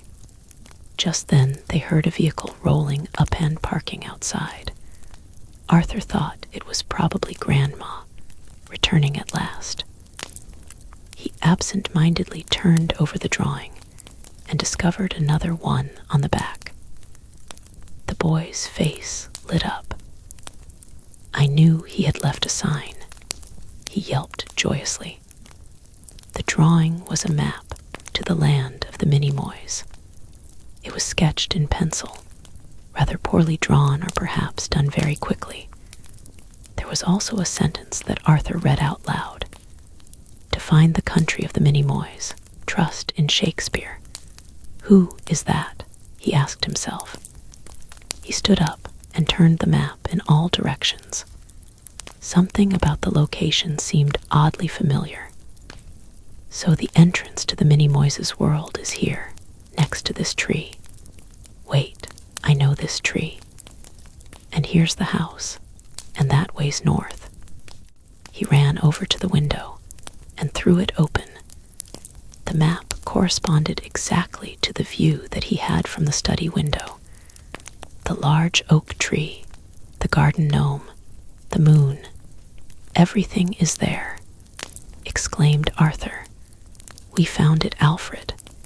We found it. The Minimoys are in the garden. I know they will be able to help us. I bet Grandpa told them where the treasure is. He leaped up and down with joy, like a kangaroo that had swallowed a spring. He turned toward the door, eager to share his discovery with his grandmother. But instead, he ran straight into the antiques dealer with his two movers. Careful, young man, careful, said the antiques dealer, deftly steering him aside. Despite his surprise, Arthur had instinctively hidden the drawing behind his back. The man went out into the corridor again to speak to Grandma. It is open, ma'am, open and occupied. Grandma came out of her room and joined them. Arthur, I have told you that I do not want you playing in this room, she said nervously. She caught Arthur by the arm and pulled him back so the antiques dealer could pass.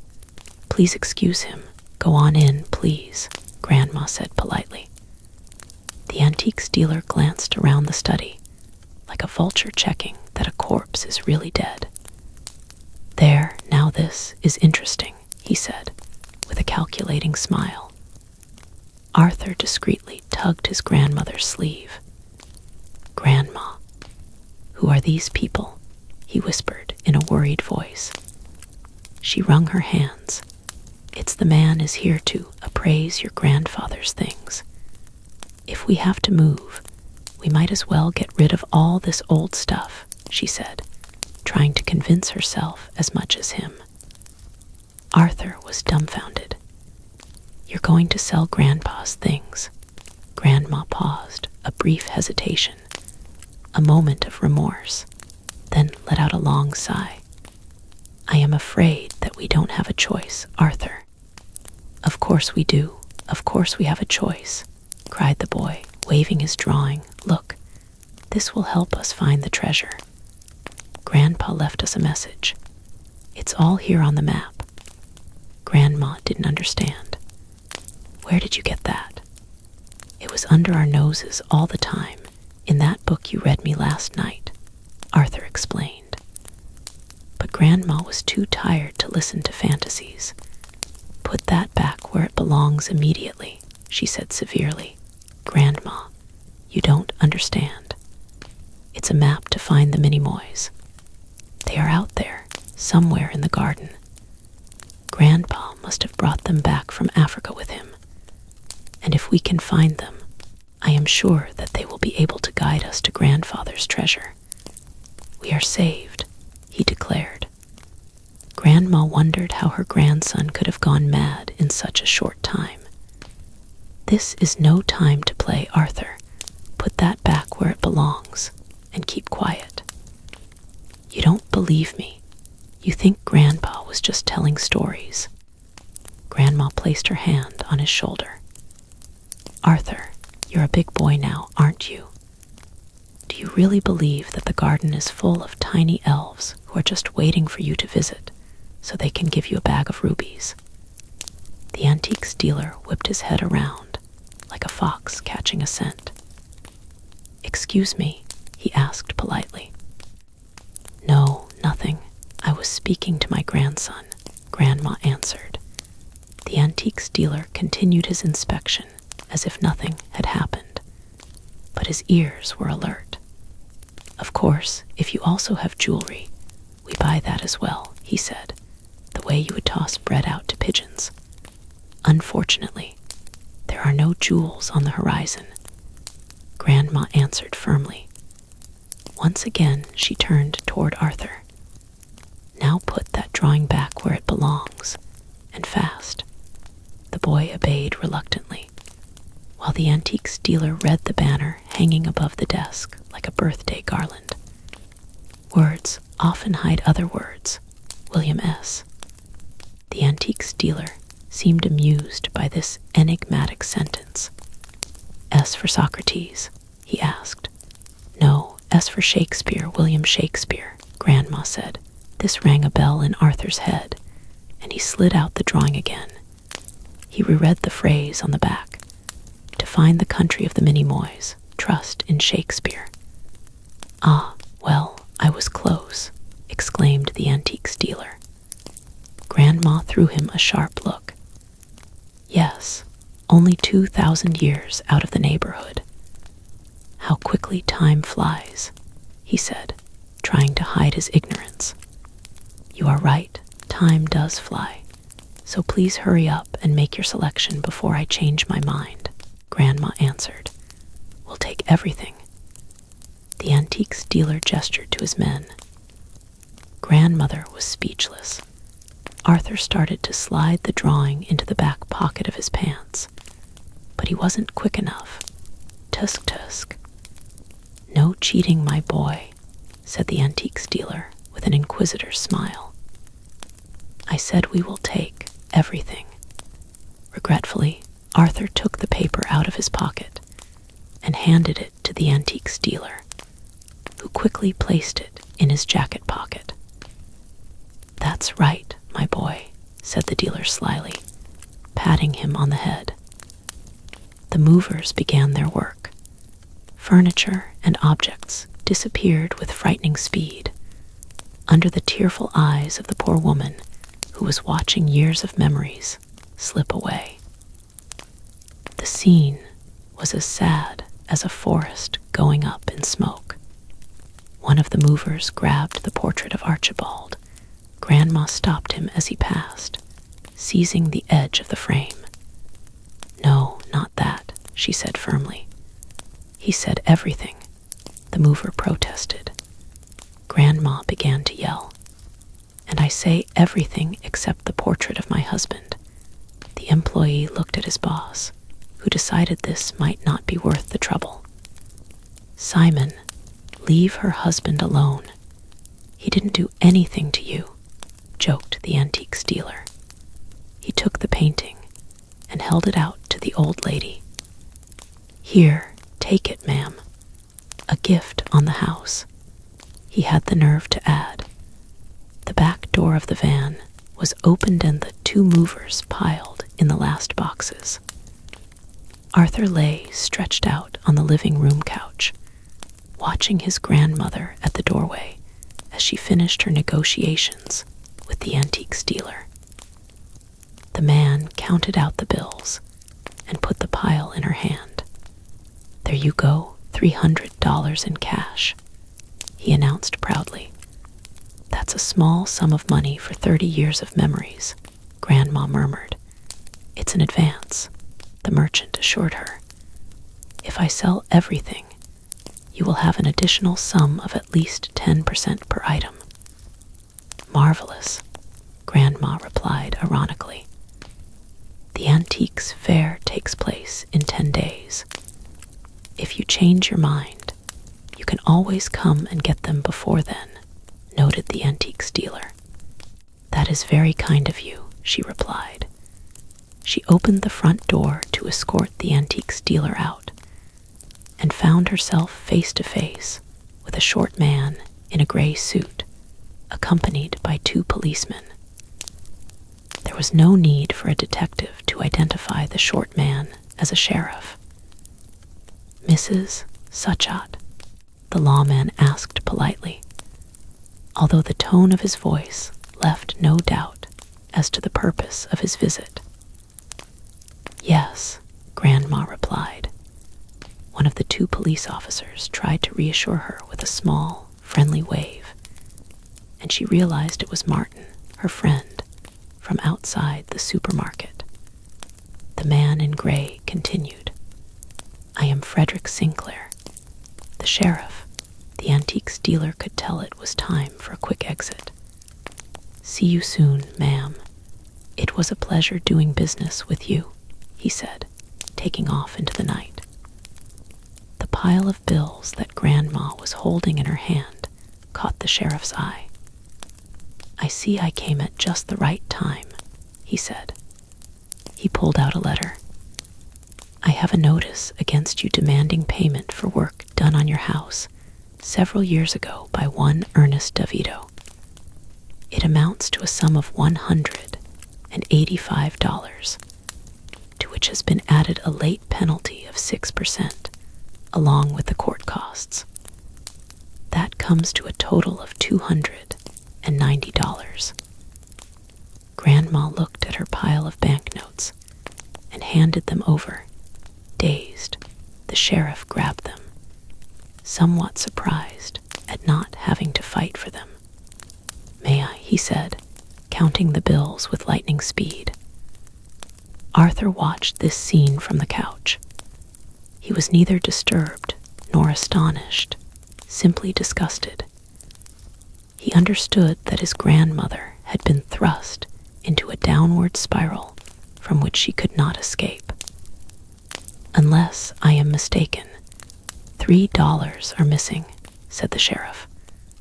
"I don't understand. That should be exactly $300. Grandma replied with astonishment. "Do you want to count them yourself?" he asked, with great politeness and no doubt. There was little chance that he had made a mistake. He was like an undertaker.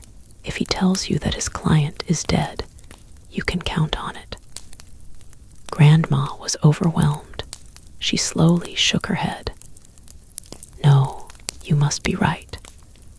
In his van traveling through the night, the antiques dealer rubbed his hands together with satisfaction. That was a nice little deal. Well handled, he confided to his assistant, laughing. He dug his hand into his pocket. "Now, let's see what that little monster was trying to hide from us." He took out the paper that Arthur had given him so reluctantly and unfolded it with pleasure. It was a supermarket shopping list. Chapter 5. In the living room, it was Arthur's turn to unfold his paper, the drawing of Princess Selenia that he had subtly exchanged. Arthur studied the drawing as if it were his only hope. The sheriff continued with his business. "In spite of the small sums still due, I'm afraid the law is the law. I am going to have to seize property in order to recover the missing $3, he announced. Martin, the nice officer, felt obliged to intervene. "Wait," he took out his wallet. "There, $3. Now the account is clear," he said, handing over the money. The sheriff shifted awkwardly. This is very irregular, but given the circumstances, I accept." Grandma was on the verge of tears, but she managed to keep her dignity. "Thank you, officer. I will repay you as soon as I can. Don't worry about it, Mrs. S. I am sure that as soon as your husband returns, together you will find a way to pay me back," he said with great kindness. "It'll see to it," Grandma replied. policeman grabbed the sheriff by the shoulder and pulled him away. "You've done enough work for today, sir. We're leaving now." The sheriff did not dare contradict him. "Ma'am, my respects," he said as they walked away. Grandma closed the door and leaned against it for a moment. Stunned, the telephone next to Arthur rang. He picked up the receiver. "Hello. Arthur, dear. It's Mom. How are you?" whistled the voice in the receiver. "Great. Things are great," Arthur replied sarcastically. "Grandma and me were just great." Grandma came into the living room and made signs to her grandson that clearly meant don't tell them anything. "What have you been up to?" his mother asked, not really paying attention. "Straightening up," said Arthur. "It's amazing how many useless old things one can find in a house. But thanks to Grandma, we've thrown everything out." "Arthur, please, don't upset them," Grandma whispered. Arthur hung up the phone. "Arthur, did you just hang up on your mother?" Grandma asked, shocked. "Of course not. The line disconnected," he explained, heading for the stairs.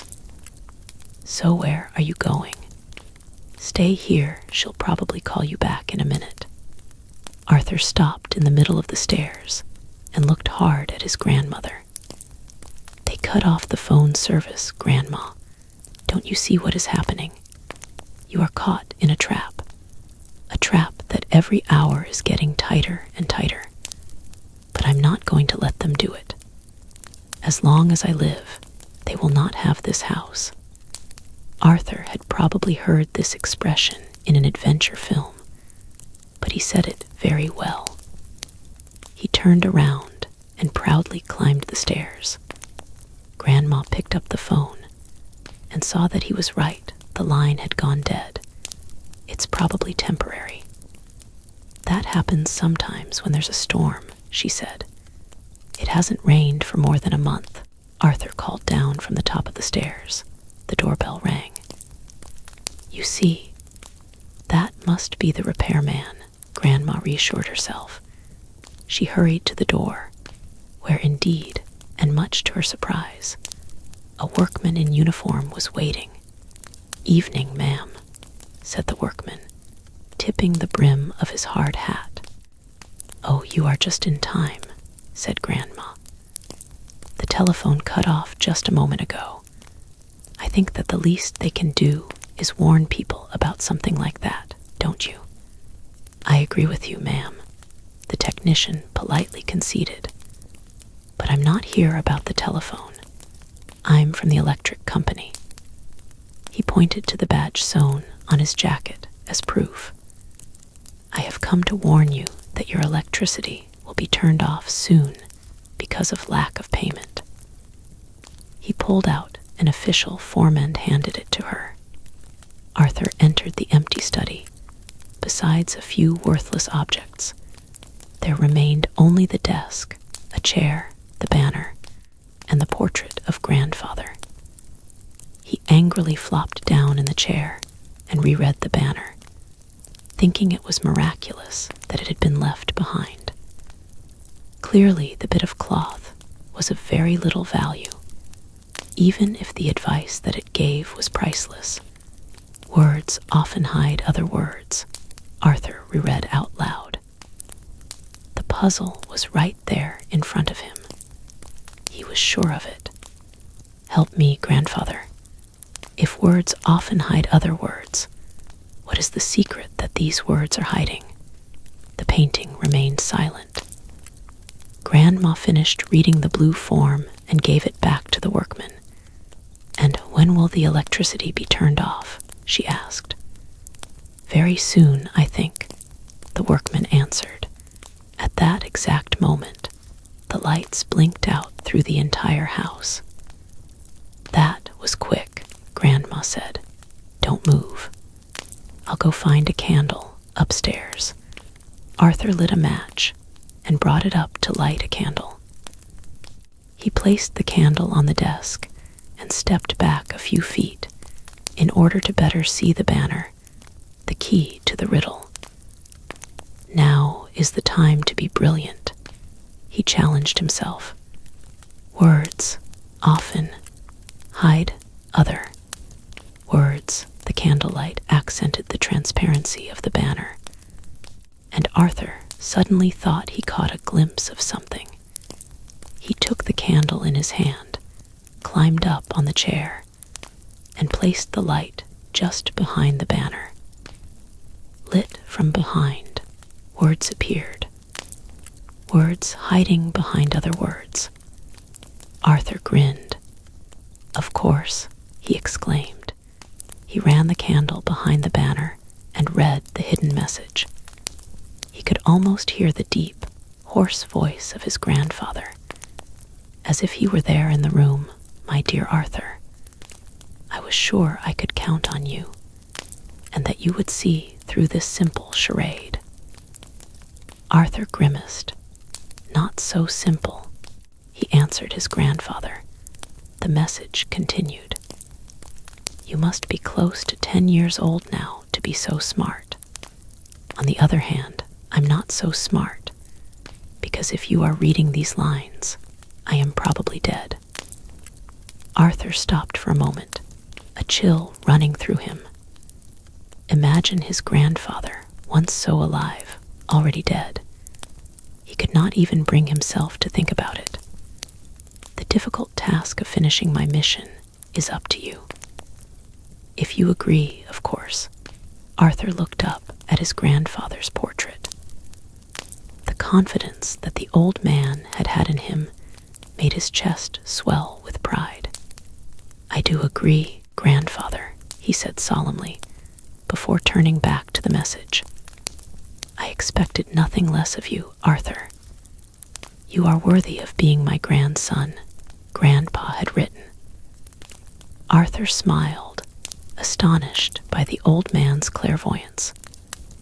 Thank you, he answered. The writing continued. To find the land of the Minimoys, you must first know on what date the next passage will take place. There is only one opportunity each year. You must take the universal calendar that is on my desk and count the 7th moon of the year. On the night of the 7th moon, precisely at midnight, the light will open the door to the land of the Minimoys. Arthur couldn't believe it. Everything that he had imagined was true. The hidden treasure, the Minimoys, and Princess Selenia. He let out a small, happy sigh, then took hold of himself and bent toward the desk to find the calendar. Fortunately, the antiques dealer had left it behind. Arthur quickly consulted it and counted the full moons. For 5, 6, 7. He looked at the corresponding date. July 31st, the day after my birthday. That's tonight, he realized with alarm. Arthur turned toward the clock hanging on the wall. It read 10:56 p.m. That's in 1 hour, he cried, panic-stricken. Grandma, by candlelight, finished signing the paper that the technician had amiably handed her. There, the pink copy is for you. The blue is for me. One for the girls, one for the boys, he tried to joke, but the humor fell flat. Grandma remained as hard as a piece of marble. He continued hurriedly. To have the electricity reconnected, just go to the main office, weekdays between 9 a.m. and 6 p.m. with a check, obviously. Obviously, echoed Grandma, before adding with curiosity. Tell me, why are you still working at this late hour? It's nearly midnight, isn't it? Believe me, I'm not happy about it, but the head office made me, confided the employee. They absolutely insisted that I come here this evening. They even paid me triple overtime. You'd think there was someone here that DGE doesn't like. DGE? Grandma inquired. DeVito General Electric, the technician explained. Ah, I understand now, Grandma sighed. Suddenly, an odd noise was heard coming from upstairs. It sounded like hammer blows. The technician uneasily tried another joke. "Looks like I'm not the only one working overtime tonight." "No, those are our ghosts," said Grandma slyly. "The house is full of them. You should probably go, because they really can't stand uniforms." The technician looked at himself from head to toe. No one was more in uniform than him. He smiled weakly, but just in case, opted to leave. "That's fine. Okay, I'll leave you alone now," he said, backing into the garden. As soon as he reached the limit of the candle's light, he turned and ran to his car. Grandma smiled, closed the door, and tilted her head to determine where those hammering sounds were coming from. Chapter 6. Arthur was madly banging on a section of the study wall, with the help of a hammer, of course. He hoped he'd understood the next part of his grandfather's message correctly. This looked like the plank he'd said to hammer on 30 times, but Arthur was not sure what was supposed to happen after all this pounding. 28, 29, and 30, he breathed. The last blow was harder than the others, and it made the small plank pop out of the wall. Arthur could see now that the piece of wood was mounted on a pivot. It was the door to a tiny hiding place. Arthur slipped his hand into the small space and pulled out a piece of paper. He unfolded it and quickly read, "Bravo. You have solved the second riddle. Here is the third and last. Go to the old radiator. Turn the valve toward the right. As many turns as there are letters in your first name. Then turn it back a quarter of a turn." Arthur squeezed under the window and knelt in front of the old radiator. He grabbed the valve and began to turn it. Arthur. A-R-T-H-U-R. He had no time to waste. "And now, I just have to turn it 1/4 to the left." He paused and took a deep breath, as if preparing himself for the worst. The worst arrived at the door. Grandma burst in, and Arthur jumped. "Now what are you doing?" "What was that hammering sound?" she asked, exhausted by this endless nightmare of a day. I am fixing Grandfather's radiator," Arthur stammered. He wondered if he should show her the messages. But she didn't believe him before. What if she didn't believe him now? And wouldn't she be proud if he found the treasure all by himself? He decided he should probably keep it a secret for now, the radiator, in the middle of the night. "And in the middle of the summer?" asked Grandma, not really fooled by his lie. "You never know. Sometimes winter arrives without warning. You're the one who says that all the time." Arthur replied sensibly, "It's true, I do say that. But usually in November," she pointed out. "I also say that it's almost midnight and therefore time for you to go to bed. And I've also told you 100 times that I don't want you in this room." "Why, there's nothing left in it now," Arthur replied sadly. Grandma realized that she no longer had any real justification, but she insisted on principle. "True, there are no more objects, but the memories are always here, and I don't want you to disturb them," she concluded. She walked over to the calendar on the wall and tore off the page for July 31st, revealing the page for August 1st. The torn-off page went into a small box, which was labeled "The Pays Without You" in black marker. The pile was rather large. "Go on. Off to bed." Arthur obeyed reluctantly, while Grandma locked the study door with the key, which she put back in its place on the post of her bed. She joined her grandson in his room as he finished putting on his pajamas. Grandma turned down his covers.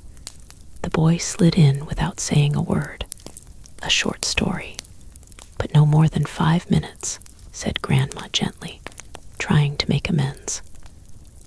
No thanks, I'm tired, Arthur replied, closing his eyes. Grandma was a little surprised, but did not argue.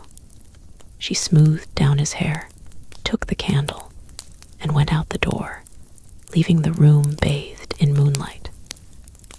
As soon as the door was shut, the boy jumped up and stretched. You can do it, Arthur, he said to himself. He half opened the door and listened. He could hear the sound of the shower.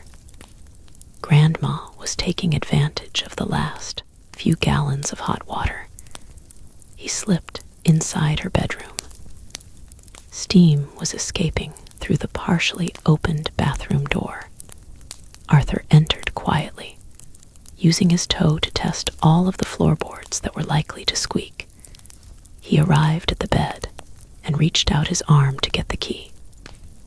Prize in hand, his eyes fixed firmly on the bathroom, he crept backward to the door.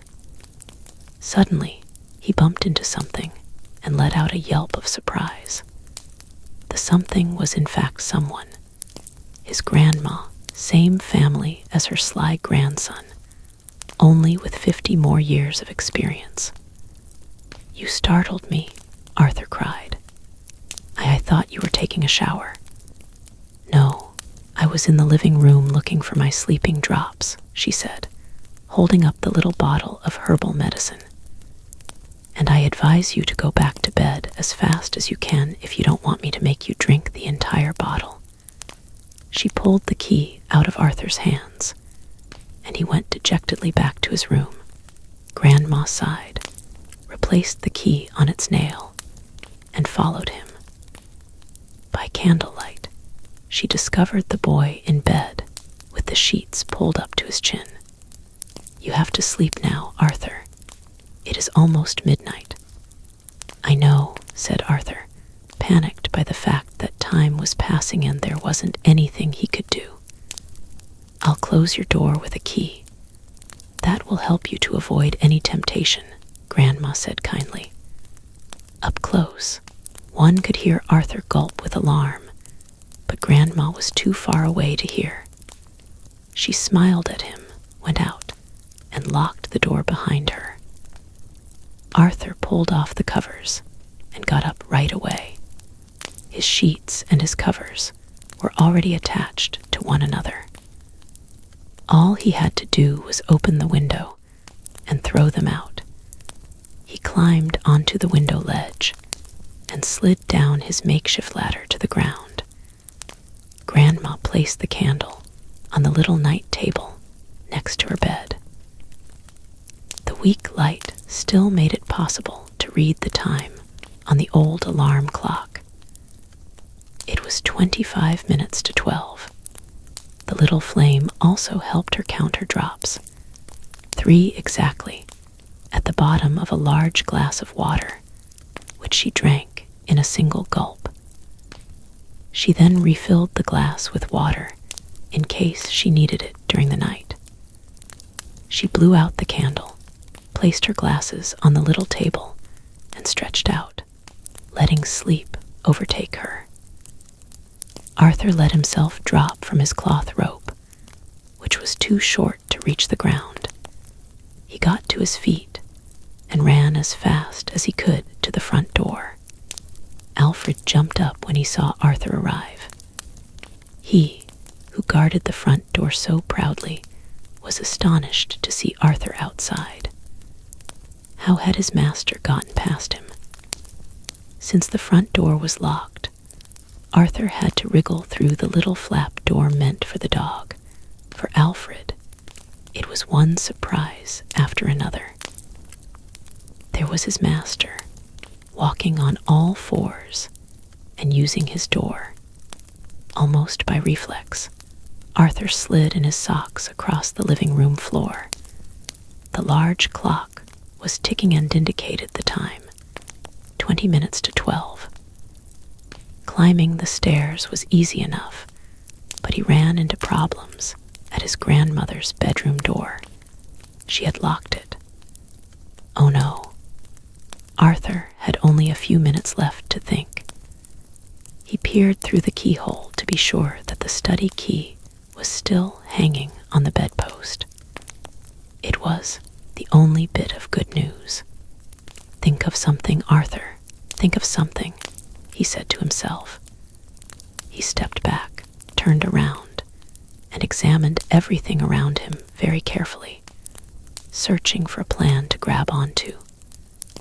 In the window above the bedroom door, he noticed that one of the panes was broken. Arthur had an idea. He ran down to the garage, weaving his way inside by the beam from his flashlight. He climbed on the workbench and took down one of the fishing poles carefully arranged along the wall. Alfred jumped up once more at the sight of his master, passing by with a fishing pole in his hands. The dog gave him a look that clearly said who on earth goes fishing at this time of night. Arthur found a magnet on the door of one of the kitchen cabinets. He carefully slid his small, multi-purpose Swiss Army knife behind the magnet and lifted it up, then attached it to the end of his fishing pole.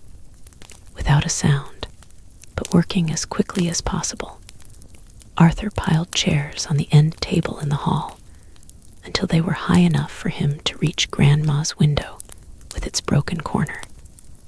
He climbed very cautiously up his makeshift scaffold and slipped the fishing pole through the small hole.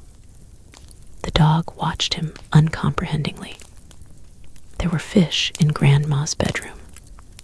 Arthur carefully stretched out his pole, then lowered the line with the magnet toward the key on the bedpost.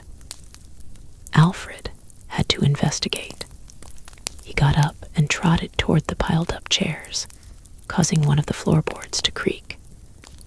Startled, Arthur was thrown off balance. He clung to the window ledge, wobbling precariously. The magnet swung back and forth in the room, knocking over the small vial on the night table, which began to drip into Grandma's glass of water. "Arthur," Grandma said, sitting up, half asleep. Arthur stood still, not moving even an eyelash, and prayed that Alfred would do the same. The dog obligingly froze, except for a very slight wag of his tail. Grandma listened to the silence. A few crickets, one or two frogs in the garden. Nothing alarming, but this silence was too good to be true. She reached for her glasses, not noticing the herbal sleeping drops dripping into her water. She opened her bedroom door and looked to the left, toward the stairs and Arthur's room. All she could see was the dog, sitting alone in the middle of the hall, with his tail wagging, as always. What she didn't see was Arthur directly behind her, high up on the chairs, his fishing pole in his hand. "It is time for you to go to bed too," Grandma ordered Alfred. Alfred slipped down the stairs, his tail between his legs. This was an order he understood. Why is it that nobody wants to go to sleep tonight? "Is it the full moon or something?" she muttered, going back in and closing the door. Arthur could finally breathe. It was a miracle that he had not been discovered. Grandma took off her glasses and placed them on the night table. She took the glass of water, into which the bottle of herbal sleeping drops had emptied itself, and drank it down in one gulp, making a face. The effect was instantaneous. Grandma fell back on the bed asleep, without even having time to turn down the covers. Arthur continued his precarious fishing expedition, while Grandma began to snore. The magnet slowly descended toward the key and attracted it, but the bedpost seemed to disagree, clinging to its prize. Arthur frowned and yanked on the line. The dog quietly climbed up the stairs again, wanting to know how the fishing expedition was progressing. He advanced toward Arthur, who was struggling on top of his makeshift scaffold. Alfred stepped again on the same creaking floorboard. The foot of the end table shifted. The pile of chairs lost its fragile balance. "Oh, no," Arthur yelled. Everything collapsed like a house of cards, making an awful din. The dog took off down the stairs at high speed, barking loudly. Arthur's head poked through the middle of a chair. The gust caused by the catastrophe had been so violent that the bedroom door swung open. Grandma had forgotten to relock it. Arthur disentangled himself and, peering into the room, realized that his grandmother was still stretched out on her bed, snoring contentedly. How could she possibly have slept through all that noise? He wondered. He entered the bedroom, walked toward the bed, and reassured himself that his grandma was all right. She must be alive if she's snoring like that, he thought. Then he noticed the overturned bottle and understood what had happened. He took the blanket and tucked in his dear grandma, whose face looked 30 years younger thanks to the sleep she was finally getting. "Sweet dreams, grandmother," he said, before picking up the key and disappearing out the door. Chapter 7. Finally, in the study, Arthur lit the candle again and turned back to the old radiator. 1/4 turn to the left, he remembered. He grabbed the tap and turned it. A noisy mechanism rumbled in the wall, detaching the radiator and pushing it to the side. Another hiding place was revealed, much larger than the previous one, big enough to contain a large leather trunk. Arthur pulled the dusty trunk into the middle of the room. Inside was a magnificent copper telescope in a beautiful red velvet case. Also included was its large wooden tripod. Arranged above the telescope in little compartments were 5 small African statues, all lined up next to each other. 5 men in ceremonial dress, 5 Bogo Matasale. Arthur looked at his treasure with amazement. He didn't know where to begin. The first thing he picked up was a small key, to which was attached a label that read, "Always keep this key with you." Arthur placed it securely in his pocket. Then he unfolded a parchment tucked into the side of the trunk, which turned out to contain instructions and another map, rather simply laid out around the large oak in the garden. Apparently the garden gnome covered a hole in which the telescope had to be inserted upside down. Then a rug with 5 points, also in the trunk, had to be unfolded, and a statuette placed on each of the points. All of this seemed simple enough. Arthur quickly memorized the directions, then took the telescope and its tripod in his arms and left the room. As he was crossing the living room, the clock read 11 minutes to midnight. Only 11 minutes to go. Despite the beautiful full moon, Arthur realized he could not see very much outside, especially in the shadow of the great oak tree. "We need some light," he said to Alfred, who was following him everywhere. Arthur put down the telescope and headed straight for the old Chevy. He climbed in behind the steering wheel, took the keys from their hiding place under the sun visor, and tried to remember how it worked. "Why are you looking at me like that?" he asked the dog. "I've seen Grandma do this hundreds of times. How hard can it be?" He turned the key in the ignition. The engine spit and coughed and spit again, unaccustomed to being awakened in the middle of the night. Arthur turned on the headlights, but the truck was not in a good position to light up the old oak tree. He would have to move it. Arthur shifted into first gear and nervously stepped on the gas, but nothing happened. Oh, the emergency brake, silly, he realized. He pulled on the handle as hard as he could and released the brake. The truck took off with a jolt. Arthur yelled and tried his best to control it as it wove and bumped around the house. The steering wheel was absolutely enormous in his hands. Plus, he could barely see over the dashboard. He tried his best to avoid the trees, but ended up swerving into the clothesline and pulling down the line with all its contents. Imagine the scene. 2 luminous eyes under pale white sheets, charging across the lawn, shrieking like a ghost. Is it any wonder that Alfred ran off howling? And yet, despite all the racket and the headlights sweeping the countryside, Grandma continued to sleep soundly. The pickup ended up rolling into the tree and lurching to a halt, but it was a very old tree and could take a few bumps. The good news was that now the light from the headlights was shining directly on the garden gnome. Arthur hurried toward the little plaster figure and uprooted it from the ground.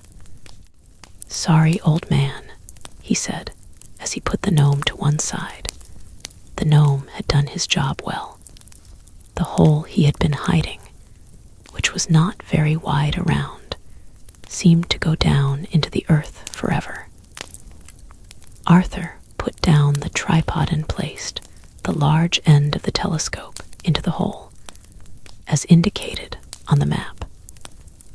He was still perplexed as to how this strange series of actions could open a door, but he was determined to see it through. "You stay here and keep watch. I'm going to get the rest of the stuff," he said to his dog. Alfred gave the contraption a puzzled look as his master ran back to the house. Arthur wrestled the heavy 5-pointed rug out of the bottom of the trunk and threw it over his shoulder to drag it down the hallway. Then he slipped it through the guardrail on the stairs and picked it up in the living room. The clock ticked steadily onward, 4 minutes to 12. Arthur quickly dragged the rug outside and unfolded it so the 5 points were spread around the telescope, which poked through the hole in the center. He thought it must be a wonderful sight from above. This gigantic multicolored star spread out over the grass. "Now the statues," said Arthur, returning to the house once more. He removed the 5 African figures from the trunk with great care and headed toward the stairs. He descended slowly, 1 step at a time. I had better not break any of them, because I bet they're at the heart of the spell, Arthur thought. The dog had remained outside, now used to the ghost, whose yellow eyes were beginning to fade as the battery ran low. But all of a sudden, shadows began to form on the ground. Alfred pricked up his ears and shivered. The shadows slipped into the yellow light of the headlights, enormous silhouettes. Worse than ghosts. Howling, the dog ran back to the house and shot through his small door. He tore through the living room and crashed headlong into Arthur, whose arms were filled with statuettes. "No," cried Arthur, but he could not stop himself from falling. The statuettes somersaulted for a moment in the air, almost in slow motion, before hurtling to the ground and smashing into 1,000 pieces. Arthur was desperate. The sight of the statues broken on the ground was unbearable. The clock said 1 minute to midnight. "I was so close. It's not fair," he cried, his disappointment overwhelming him. He didn't even have the heart to yell at his dog, who was now hiding under the stairs. He suddenly noticed a shadow moving across the grass outside. Arthur lifted his head and saw 5 enormous silhouettes bending their heads to come in the front door. Arthur's jaw dropped open. He fumbled his small flashlight on and turned it in their direction. The small light shone on a Bogo Matasali warrior in traditional dress. He wore a carefully tied tunic, decorated all over with jewels and charms. His hair was sprinkled with seashells, and he held a spear in one hand. The man was sublime, towering at least 8 feet tall. His 4 colleagues were all as tall as he was. Arthur was speechless. He felt even smaller than the garden gnome. The warrior took a piece of paper from his pocket, unfolded it carefully, and read from it. "Arthur," the Bogo Matasali asked. Still speechless, Arthur nodded his head. The chief smiled at him. "There's not a moment to spare." "Come," the warrior said to him before turning around and heading out toward the garden. Arthur, as if hypnotized, forgot his fears and followed him. The dog followed close behind, too terrified to remain alone under the stairs. The 5 Africans assumed positions at the end of each point of the cloth, taking the places of the statuettes. Arthur stood near the telescope. "Are you coming with me to the land of the Minimoys?" he asked nervously. "Only one person can pass, and you are the one who must fight against M the Cursed," the chief replied. "Maltazard?" asked the boy, remembering the drawing in the book. The 5 warriors placed their fingers on their lips, shushing him. "Once you are on the other side, never, never, never say his name. It is very bad luck." "All right, no problem, just M the Cursed," Arthur repeated to himself, becoming more and more anxious. "That is who your grandfather went to fight against. It is you who will have the honor of completing his battle," the warrior said solemnly.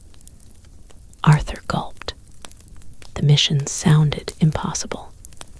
If his grandfather had failed, how could he possibly succeed? "Thank you for the honor, but perhaps it would be better if I gave my place to one of you." "You are much stronger than I am," he said humbly.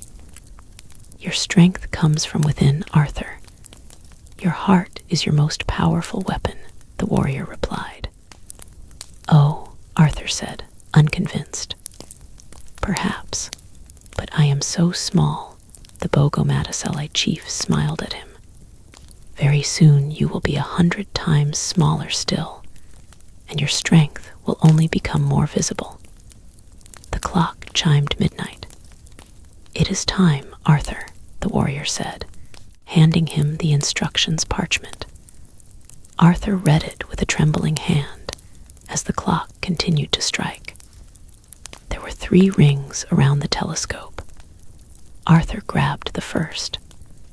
The first circle, that of the body, turned 3 notches to the right, he read, trying to quell his uncertainty.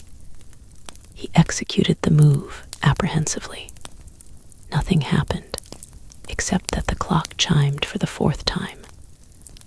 Arthur grabbed the second ring, the second circle, that of the mind 3 notches to the left. He turned the second ring, which was harder to turn than the first. The clock chimed for the 8th time. The African chief looked up at the moon and frowned at a small cloud that was rapidly approaching. "Hurry, Arthur," the warrior warned in a low voice. Arthur seized hold of the 3rd and last ring, the 3rd circle, that of the spirit.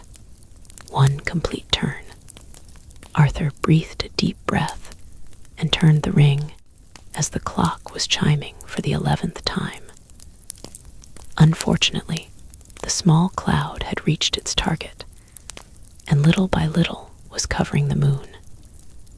The silvery light was disappearing. Arthur finished the turn and clicked the 3rd ring into place, just as the 12th stroke of midnight pierced the silence. Nothing happened. The Bogo Mattasali were silent and immobile. Even the wind seemed to be holding its breath. Arthur, worried, looked at the warriors, who were all staring up at the moon, now hidden by this little gray cloud that was unaware of the misfortune it had caused. But all at once the wind came to their assistance and pushed away the cloud. The light from the moon began to grow stronger and stronger. And then, all of a sudden, a powerful ray blazed through the night, like a bolt of lightning linking the moon to the telescope. It lasted only a few seconds, but the shock was so great that Arthur was knocked to the ground. Silence returned. Nothing seemed to have changed, except for the smiles on the faces of the warriors. "The door of light is open," the chief proudly announced. "You may now introduce yourself." Arthur got up as best he could. "Introduce myself." "Yes, and try to be convincing. The door remains open for only 10 minutes, the warrior added. Arthur was immensely confused. He approached the telescope and looked through it. Of course, he couldn't see much, just a large, fuzzy brown mass. Arthur grabbed the front of the telescope and turned it to sharpen the focus. Now, he saw an opening in the ground, barely lit. The image quickly clarified until Arthur could see even the smallest bit of root. All of a sudden, the top of a ladder appeared at the other end of the telescope. Arthur could not believe his eyes.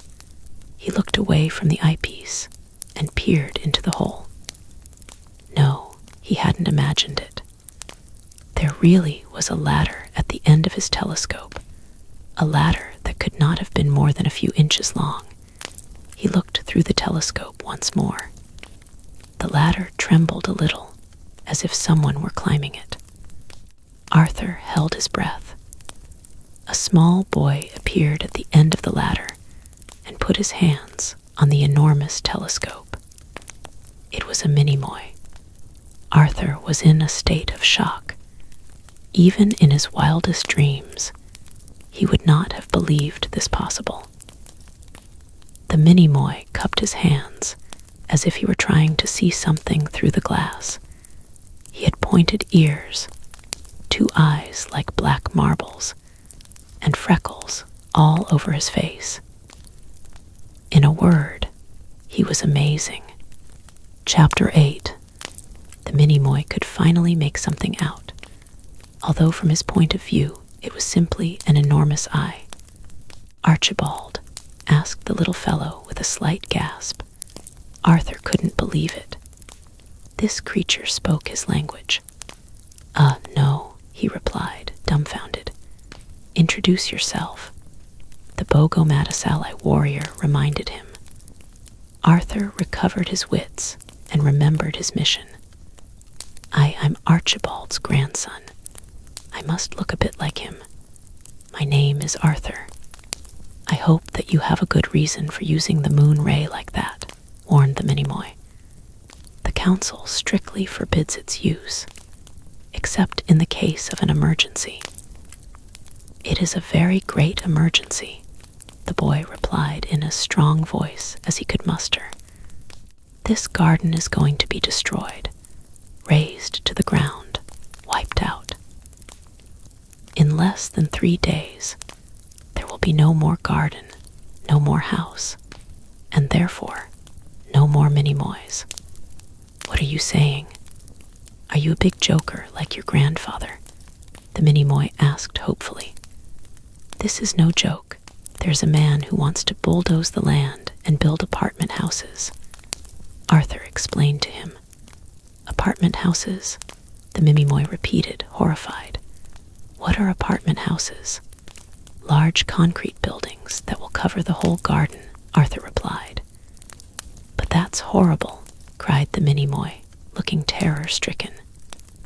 Yes, it is, Arthur agreed. And the only way to avoid it is if I can find the treasure that my grandfather hid in the garden. Then I can pay the man and none of this will happen. The Minimoy nodded vigorously. Great, perfect. That's a very good idea, he said. But in order to find the treasure, I have to pass into your world. I need your help, Arthur specified, as the Minimoy did not seem to have made the connection. Oh, but that's impossible, replied the little creature. You can't just pass through like that. First, we have to call a meeting of the council, and then it is necessary to explain the problem to them. And after they have deliberated, maybe. Arthur cut him off. We do not have time. This door is only open for 10 minutes, and then it will close for another year. By then, you will all be dead. The Minimoy froze. He had finally understood the importance of the situation. Arthur glanced at the African chief to be sure that he had not been too harsh. The chief raised his thumb, a sign that he had done the right thing. What is your name? Arthur asked, looking back through the telescope. Betamesh, the Minimoy answered. But you can call me Beta, Arthur assumed a solemn voice. Beta, the future of your people is in your hands. The Minimoy began to squirm, terrified by so much responsibility. Yes, of course, in my hands. We must act, he repeated to himself in a low voice. He gesticulated so much that he nearly fell off the ladder. We must warn the council. But the council is already meeting for the royal ceremony. I will be hanged if I disturb the royal ceremony. Hurry up, Beta. Time is of the essence, Arthur reminded him. Yes, of course. Time is of the essence, the Minimoy repeated, sounding increasingly more panicked.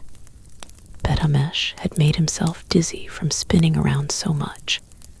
He stopped for a second, then jumped down from the ladder and ran to a narrow passageway that resembled a mole's tunnel and was barely higher than he was.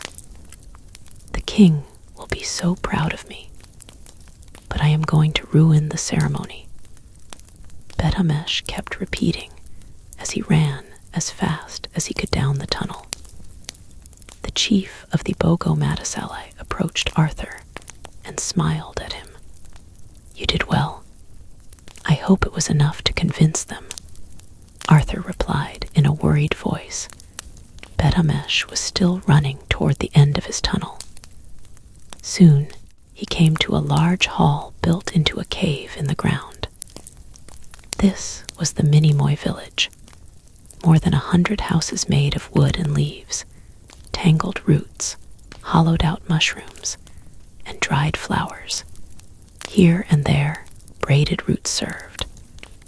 As small bridges connecting the houses, Betamesh headed down a large avenue that at this particular moment was completely deserted.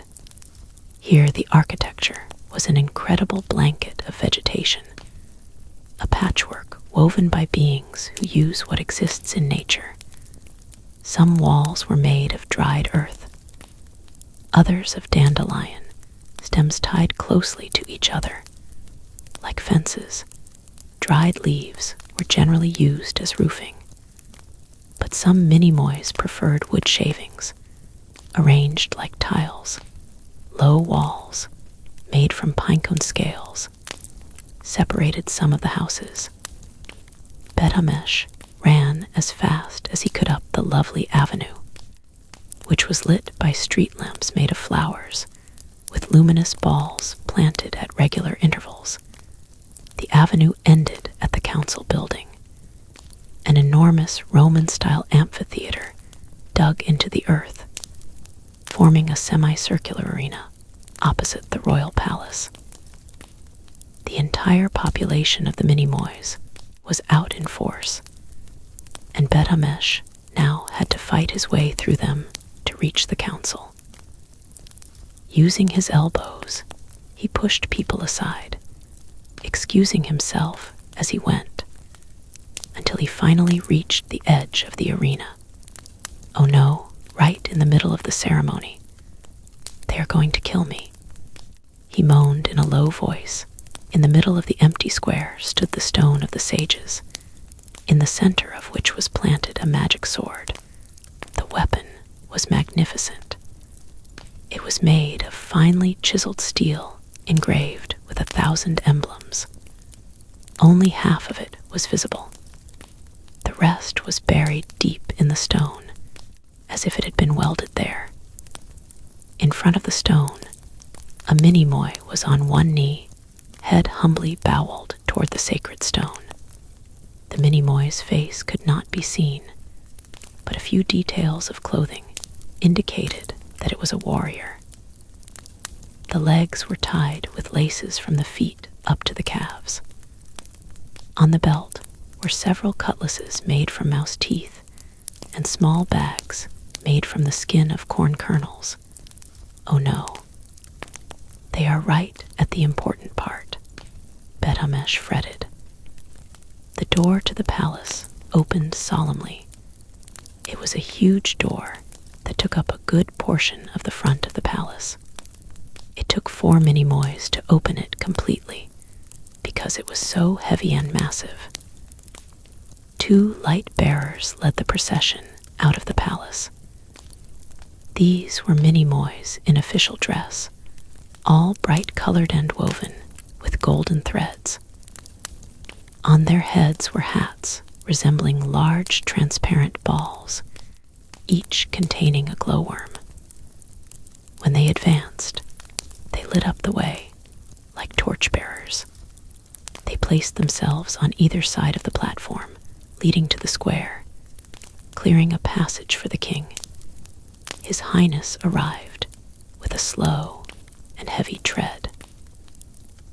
The king was rather large compared to the other Minimoys, like an adult looming over a child.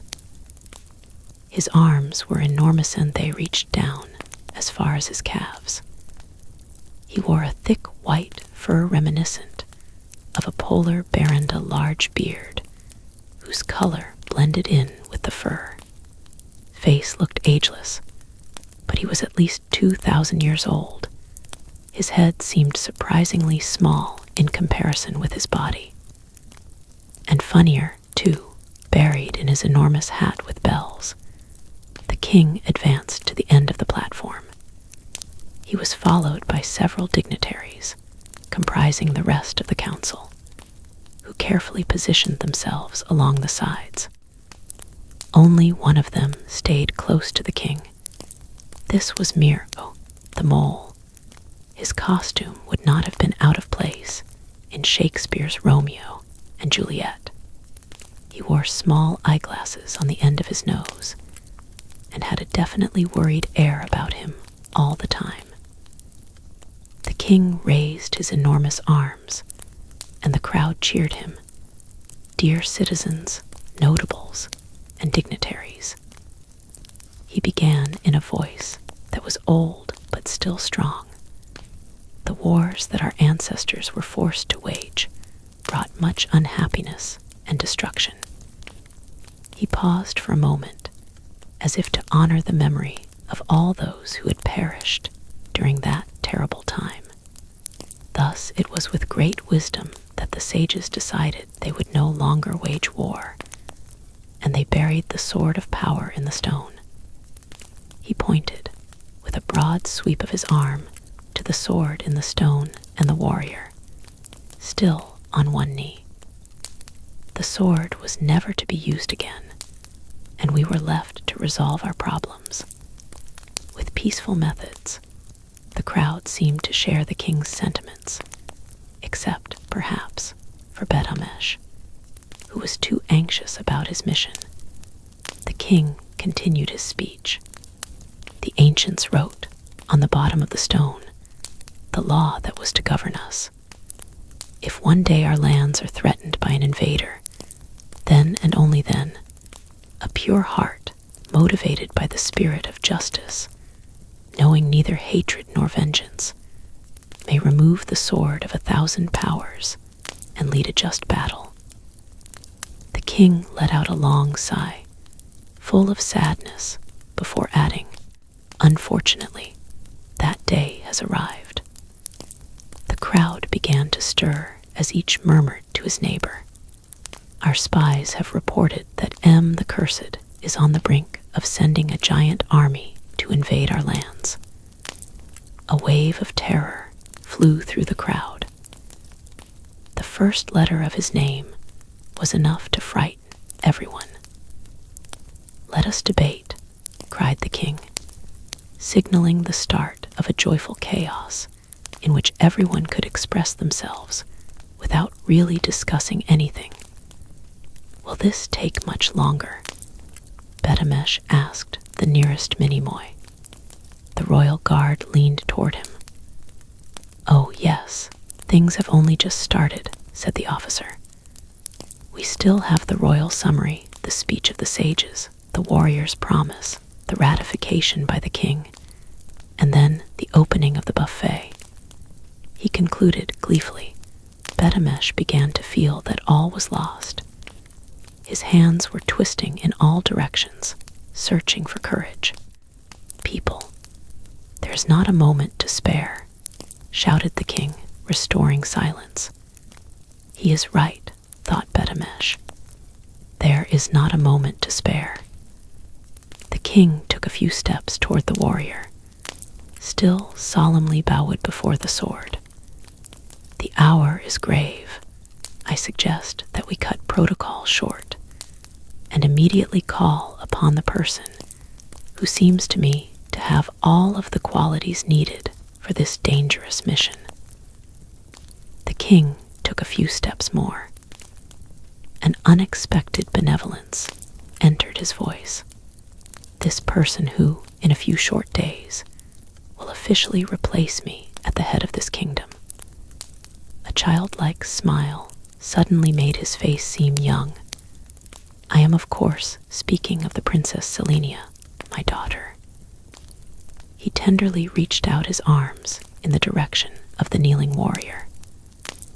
The young girl stood up, revealing her angelic features.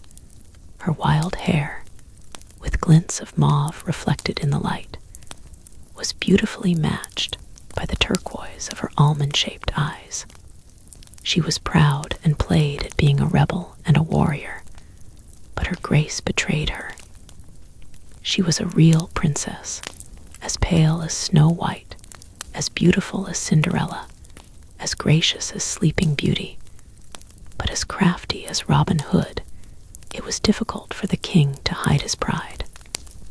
The thought that this being was his daughter made him beam. The crowd applauded wildly. The king took one last step toward his daughter. "Princess Selenia, may the spirit of the ancients guide you," her father said solemnly. Selenia came forward, calmly reached for the sword, and was about to place her hand on the hilt when Bet-Hamesh interrupted. "Papa," he cried, elbowing his way through the crowd, Selenia stopped dead in her tracks. Beta, she growled impatiently. Only her little brother was capable of such silly antics at a time like this. The king searched the crowd for his son. "Here I am, Papa," Betamesh said, joining a furious Selenia. "You did this on purpose, didn't you? Couldn't you wait 10 seconds before acting up?" she snapped. "I am on a very important mission," Betamesh answered her, as serious as the Pope. "Really? Because my mission isn't important. I was about to draw the magic sword to battle against him, the Cursed." Betamesh shrugged. "You are much too proud and angry to be able to draw that sword, you know. Do tell, Mr. Know-it-all," she replied. "Do I detect just a bit of jealousy in your words?" "Not at all," answered Betamesh, lifting his nose skyward. "All right." "Stop squabbling, you two," said the king, striding up between them. "Betamesh, this is a very important ceremony.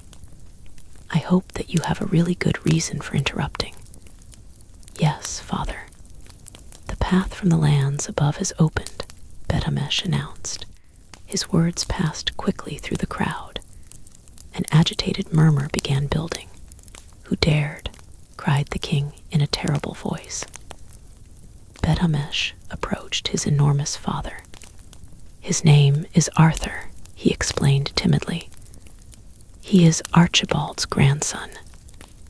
The crowd immediately was in an uproar. The name of Archibald resonated with everyone. The king was rattled. "And what does this Arthur want?" he asked. "He wants to speak to the council. He says that a great misfortune is about to befall us, and that only he can save us." The audience was on the verge of panic and rioting. Selenia pushed her brother aside and took his place in front of the king.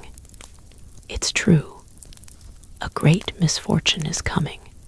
It is called the Cursed, and this Arthur has nothing to do with it. It is I, Princess Selenia of the royal family, who will take on the burden of protecting our people." Without hesitation, she turned and strode over to the sword. She placed her hand on the hilt and tried to pull it out with a graceful gesture. But grace was apparently of no use, because the sword did not budge. So she tried force, using both her hands. Nothing happened. The weapon remained one with the stone. She then used her two hands, her 2 feet. She contorted herself, grimaced, pulled. Nothing happened. There was confusion in the crowd, and also in the expression of the king, who seemed deeply disappointed and more than a little worried.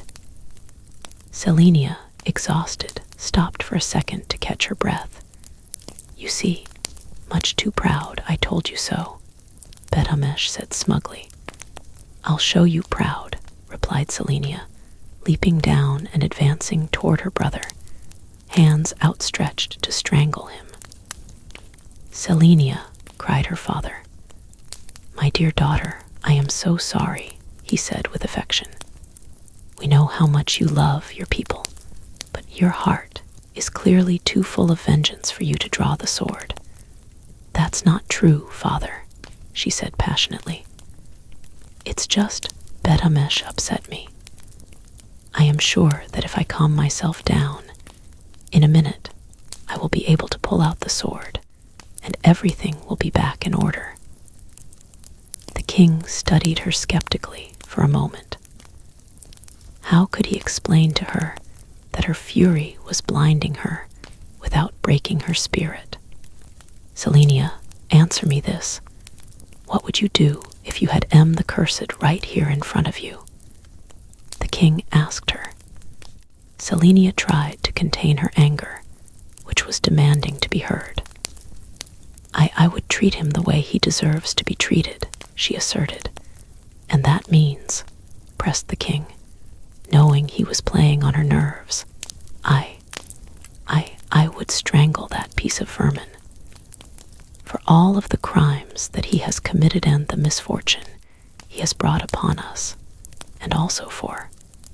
Selenia realized that she had fallen into his trap. I am sorry, my daughter, but you are not ready.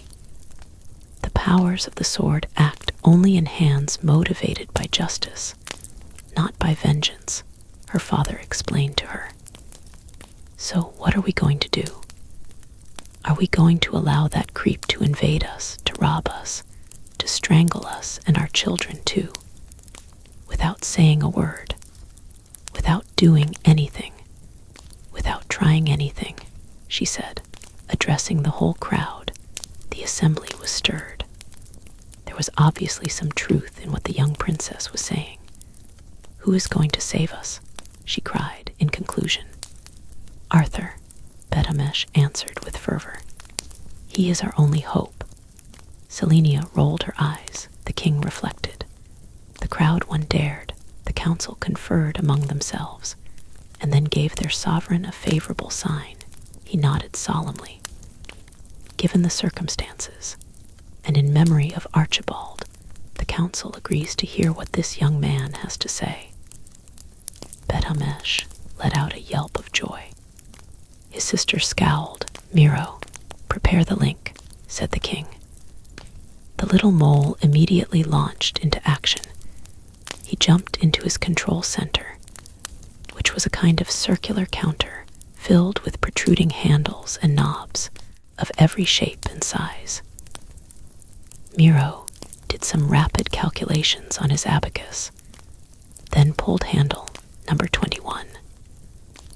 An enormous mirror, mounted on roots that served as its frame, emerged from the wall, like a rear-view mirror on a car. A second mirror appeared shortly thereafter, catching the reflection from the first mirror. A third mirror descended from the ceiling and captured its reflection in turn. Miro engaged the handles one by one, and mirrors appeared from everywhere, transporting the same image throughout the town and through the long tunnel, leading to where the enormous telescope lens was still planted in the ground. When it was done, a total of 50 mirrors were lined up to capture the image from the lens. Miro used 2 hands to activate a new handle. A plant-like device descended from the ceiling of the cave, opened like a flower, and released 4 luminous balls, 1 yellow, 1 red, 1 blue, and 1 green. These 4 colors lined themselves up to form a perfect white light, like a large projector, ready to faithfully reproduce the image transported by the mirrors. All that was missing was a screen. Miro pushed on a tab, the only one with a velvet top, and an enormous screen unrolled from the ceiling, filling the sky of the city. Up close, it consisted of maple leaves that had been dried and then sewn to each other in a kind of magnificent patchwork. Miro pressed another button. One last mirror made it possible for the reflection to reach the projector, which would then send the image to the enormous screen. A giant eye filled the screen Arthur's. The boy, still on his knees in his garden, couldn't believe it. He was in the middle of the Minimoys' council, face to face with the king. The latter was rather impressed by the size of Arthur's eye, which made it possible to imagine the size of the human being behind it. Selenia turned her back to the screen and folded her arms as a sign of protest. The king had regained some of his dignity and cleared his throat momentously. Well, young Arthur, the council will hear you. Please be brief. Arthur took a deep breath and announced, A bad man is planning to destroy the garden that shelters you. I have only 4 more minutes left to pass into your world, so I can help you. After that, there is nothing I can do, and I'm afraid you will be totally annihilated." The news ran through the crowd like a current of air. The king seemed paralyzed. That was brief and precise. He turned to the council, who looked as lost as he felt. The king knew he was alone in making this decision. "Your grandfather was a great and wise man. In his memory, we are going to trust you. Activate the transporter." He thundered, raising his imposing arms. Betamesh whooped and ran off, bumping into his still sulking sister as he passed. Miro pulled a golden handle and an enormous red velvet curtain descended to cover the giant screen. Chapter 9. Arthur turned toward the chief of the Bogomatasali tribe. "I think it worked," he announced timidly. The warriors did not look surprised. Betamesh bolted down the hall. He rushed up to a silk cocoon hanging from the ceiling. "Gatekeeper, gatekeeper, wake up, it's urgent," he cried, hammering on the cocoon. There was no reply. Betamesh pulled out his multifunction knife and released a bizarre blade, obviously a cocoon cutter. He slit open the silk from one side to the other. The gatekeeper, who had been sleeping peacefully with his head upside down, slipped through the silky walls and crashed to the ground. "What in the name of a marshmallow?" the old Minimoy mumbled, rubbing his head. He untangled his long white beard from his legs and smoothed the hair on his ears. "Who dares to disturb me?" The old imp recognized the young prince and his face lit up. "Beta, you good for nothing. Can't you find any better way to amuse yourself?" "My father sent me. We need a passage," explained the boy, stamping his feet with impatience. Again, complained the gatekeeper. "Why does everyone want to pass at this very moment?" "The last passage was 4 years ago," Betamesh pointed out. "That's what I was saying. I was just about to fall asleep," replied the gatekeeper, stretching. "Hurry up. The king is impatient," insisted the prince. The king. All right, where is the royal seal?" Betamesh took it out of his pocket and handed it to the gatekeeper. The gatekeeper took the royal object and inserted it into a box in the wall. "What about the moon? Is it full tonight?" "Let's see," muttering to himself. The gatekeeper opened a small trap door in the wall, resembling the door to a garbage chute. A mirror was attached to it, reflecting the image of the moon above, imposing, shining, and above all, full. "It's beautiful," murmured the gatekeeper. "Hurry up," Betamesh cried. "The beam is getting weaker." "Yes, okay, it's okay," he responded, grumbling. The gatekeeper moved toward the 3 rings, the same ones that Arthur had carefully lined up on the other end of the telescope, except that on this side, for the Minimoys, they seemed enormous. The gatekeeper seized the first ring. 3 notches toward the right, for the body, said the old man, turning it carefully. He moved to the second ring. 3 notches to the left, for the mind. The second ring turned slowly to the 3rd notch. The gatekeeper grabbed the 3rd ring. And now, 1 complete turn, for the spirit. The gatekeeper held the 3rd ring tightly, like a child on a carousel, and turned it. All at once, the beam that came from the moon changed and began to waver like the horizon line when it is very hot. "Hold on," the Bogomatasali chief said to Arthur. "Hold on." "To what?" replied the boy with astonishment. He had barely asked the question when he began to shrink rapidly, faster than he could even speak.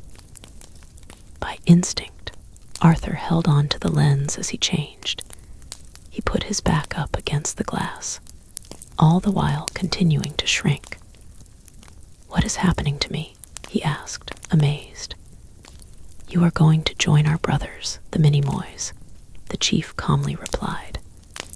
"But do not forget that you have only 60 hours to fulfill your mission. If you are not back by noon 2 days from tomorrow, the door will close. For 1,000 days," the chief declared firmly. Arthur nodded his head, which was still shrinking behind him. The glass was now as big as the huge oak tree. Suddenly, the lens he was leaning against seemed to become soft, and Arthur sank into it. Then, quite suddenly, he passed right through the glass and fell into the telescope. There he rolled, bouncing like a puppet, falling down a flight of stairs. His fall came to a noisy end as he crashed against the last wall of glass at the end of the telescope, where it stuck into the hall. He rubbed his head as Bet-Amesh appeared on his ladder on the other side of the glass. The two boys seemed equally surprised to see each other. Bet-Amesh smiled and made a welcome sign with his hand. Arthur, somewhat stupefied, did the same. The Minimoy spoke to him and made broad gestures, but the thick glass muffled all conversation. Bet-Amesh exaggerated his gestures. He was obviously trying to make Arthur understand something. "I can't hear you," Arthur cried, using his hands as a megaphone. Bet-Amesh stood close to the glass and breathed on it to cover it with moisture. On it he drew the picture of a key. "A key," said Arthur, making the gesture of turning a key in a lock. The Minimoy nodded his head. Suddenly, Arthur remembered. "Oh, the key. The one I am always supposed to keep with me." He dug in his pockets and pulled out the old key with its tag still attached. Bet-Amesh congratulated him and pointed to a lock on the left wall. Arthur hesitated, but Bet-Amesh gestured his encouragement. So Arthur put in the key and turned. Immediately, an invisible mechanism was engaged, and the ceiling began to descend at an impressive speed. Arthur looked up and saw the glass lens descending toward him. He was caught in a trap. The ceiling was going to crush him. Arthur was overcome with panic. He banged against the glass and yelled for Betta to help him. The Minimoy, all smiles, gave him 2 thumbs up. Arthur was dumbfounded. He was sure the final seconds of his life were passing. He banged on the glass with all his strength, which did absolutely no good. "Don't want to die, Betta. Not now. Not like this." The poor boy hollered helplessly. The ceiling was coming closer and would crush him in a few seconds. Arthur looked Bet-Amesh in the eyes, thinking that the last image he would see would be the joyful face of this evil elf. The glass ceiling reached Arthur's head. He quickly flattened himself against the lens lengthwise, but the pressure from the glass didn't crush him. Instead, it pushed him into the softening glass. So Arthur was suspended like a spoon in a jar of honey. It was impossible to move in this dense and gelatinous substance. All you could do was wait until it spit you out on the other side.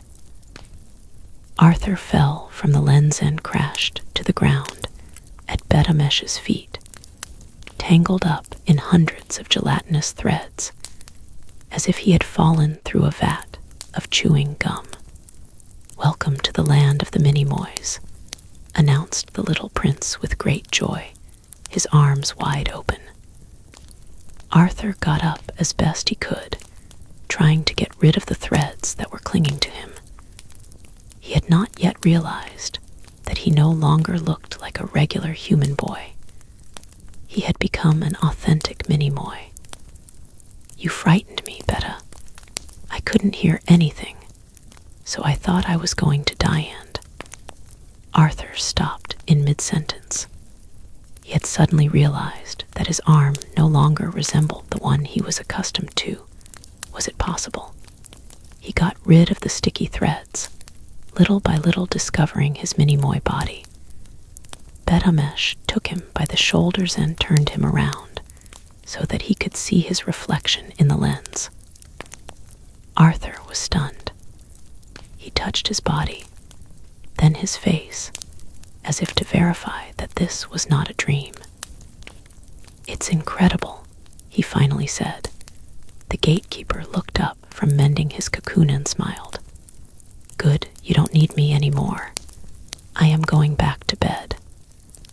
He climbed back into his cocoon, which he continued to mend from the inside. Arthur was still hypnotized by his own reflection. "It's really incredible. You can admire yourself later," Betamesh said, pulling him by the arm. "The council is waiting for you."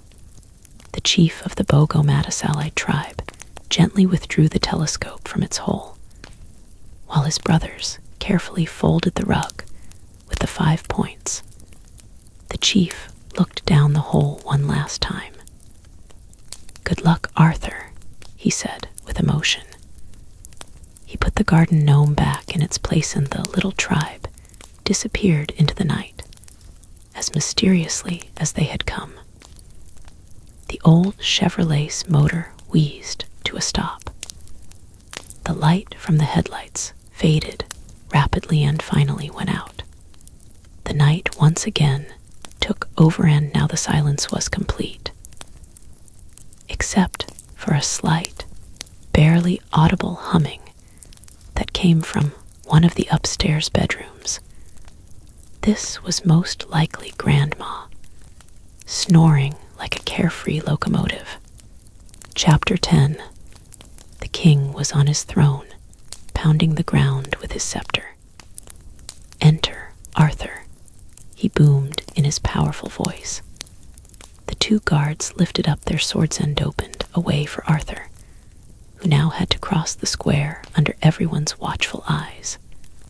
The crowd welcomed him with cries of ooh and ah. Arthur did his best to hide his embarrassment.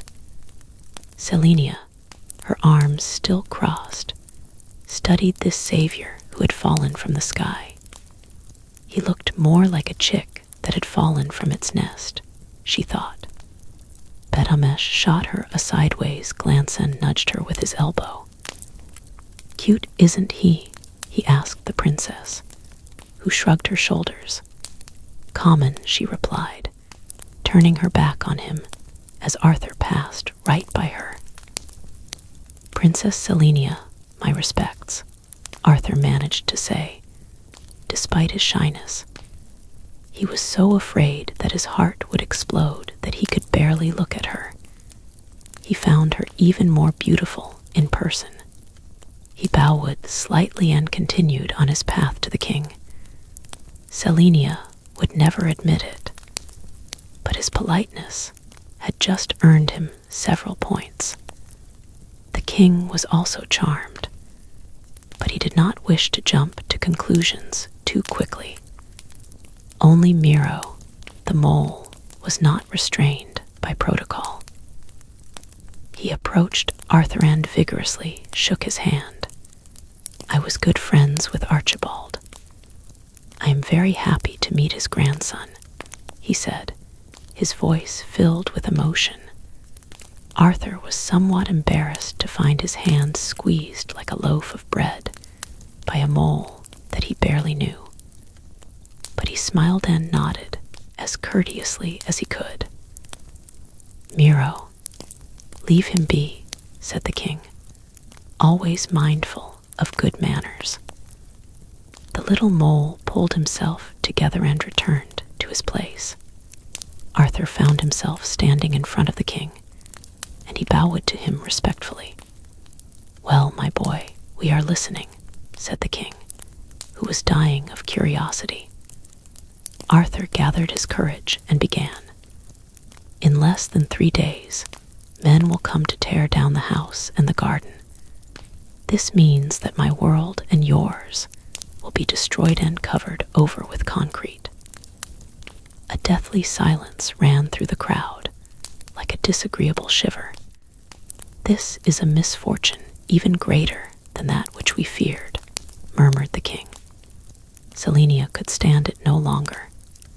She turned around and poked Arthur with her finger. "And you, from your new height of 1/2 inch, you came to save us, is that right?" she tossed out disdainfully. "The only way to stop these men is to pay them. I think that is why my grandfather came to you 4 years ago. He was looking for a treasure he'd hidden in the garden that would help us to pay our debts.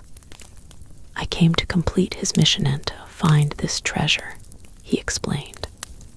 It must be said that the mission now seemed much more difficult than it had when he was dreaming in front of drawings, propped up with pillows on his bed. "Your grandfather was a remarkable man," conceded the king, lost in his memories. "He taught us so many things. He was the one who taught Miro how to tame images and light." Miro acknowledged this with a sigh full of nostalgia. The king continued. "It is true. He came to us looking for his treasure, which was entrusted to us for safekeeping. Sadly, we failed him. The treasure was stolen from us some time ago, and we did not know where it was. And so your grandfather went in search of this famous treasure, and after traversing the 7 lands that make up our world, he finally found where it was, in the midst of the Forbidden Lands, at the center of the Kingdom of Shadows, in the heart of the city of Necropolis. The room shivered as everyone imagined this descent into darkness. Necropolis is controlled by a powerful army of fanatically devoted henchmen, all in the grip of their king, who rules as absolute master. The celebrated M, the Cursed. A few spectators fainted. No one has ever returned from the Kingdom of Shadows, concluded the king. Still ready for this great adventure? Asked Selenia provokingly. Bet-Hamesh had had enough, and he stepped in between Arthur and Selenia. Leave him alone. He's just learned that he has lost his grandfather. That's hard enough, isn't it? The phrase echoed inside of Arthur's head. He hadn't yet clearly understood what the king was saying. His eyes filled with tears. Bet-Hamesh realized that he had made a mistake. Well, meant to say, we haven't had any news, and no one has ever come back, so... Arthur held back his tears and filled his lungs with courage. My grandfather is not dead. I am sure of it, he said. The king approached him, uncertain how to deal with the boy's distress. My dear Arthur, I am afraid that my son is right if your grandfather fell into the hands of M the Cursed, or one of the awful henchmen that make up his army. There is little chance that we will ever see him again. Exactly, Arthur cried. M may be cursed, but he is no idiot. What good would it do him to get rid of an old man? None. On the other hand, why not keep a man with such infinite knowledge, a genius capable of solving all kinds of problems? The king looked intrigued by this hypothesis. Arthur continued, fired up with excitement. I will go to the kingdom of shadows and I will find my grandfather, along with the treasure. Even if I have to rescue him from the claws of this evil Maltazard, he declared in a passion. The crowd gasped with horror. Arthur had just said the name that was never supposed to be spoken, the name that brings misfortune. And, as everyone knows, misfortune usually comes quickly. An alarm resounded throughout the city at that exact moment. A guard appeared at the palace door shouting, "Alert at the main gate." There was total panic among the Minimoy. They ran in all directions. They jostled each other. They lost their heads. The king left his throne and quickly headed for the central gate, the main entrance to the town. Selenia pushed Arthur's shoulder. He was confused at having set off such an uproar. "You really made an entrance," the princess said to him angrily. "Didn't anyone tell you that you must never say that name?"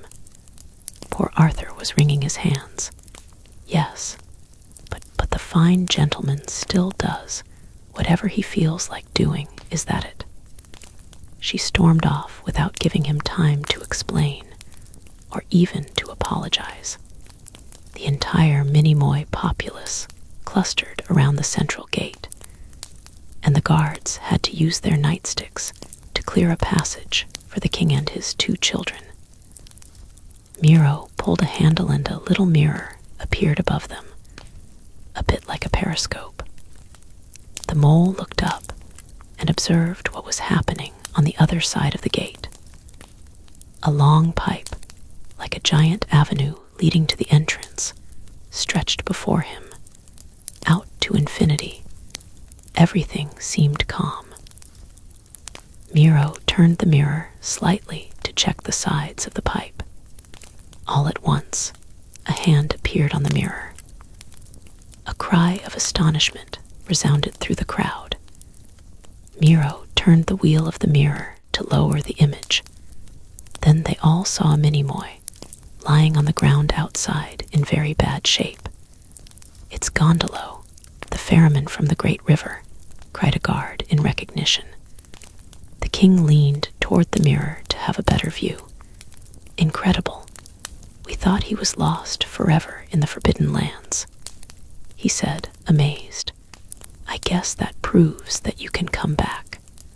Selenia responded, "Yes, but in what condition?" "Open the doors quickly," the king ordered.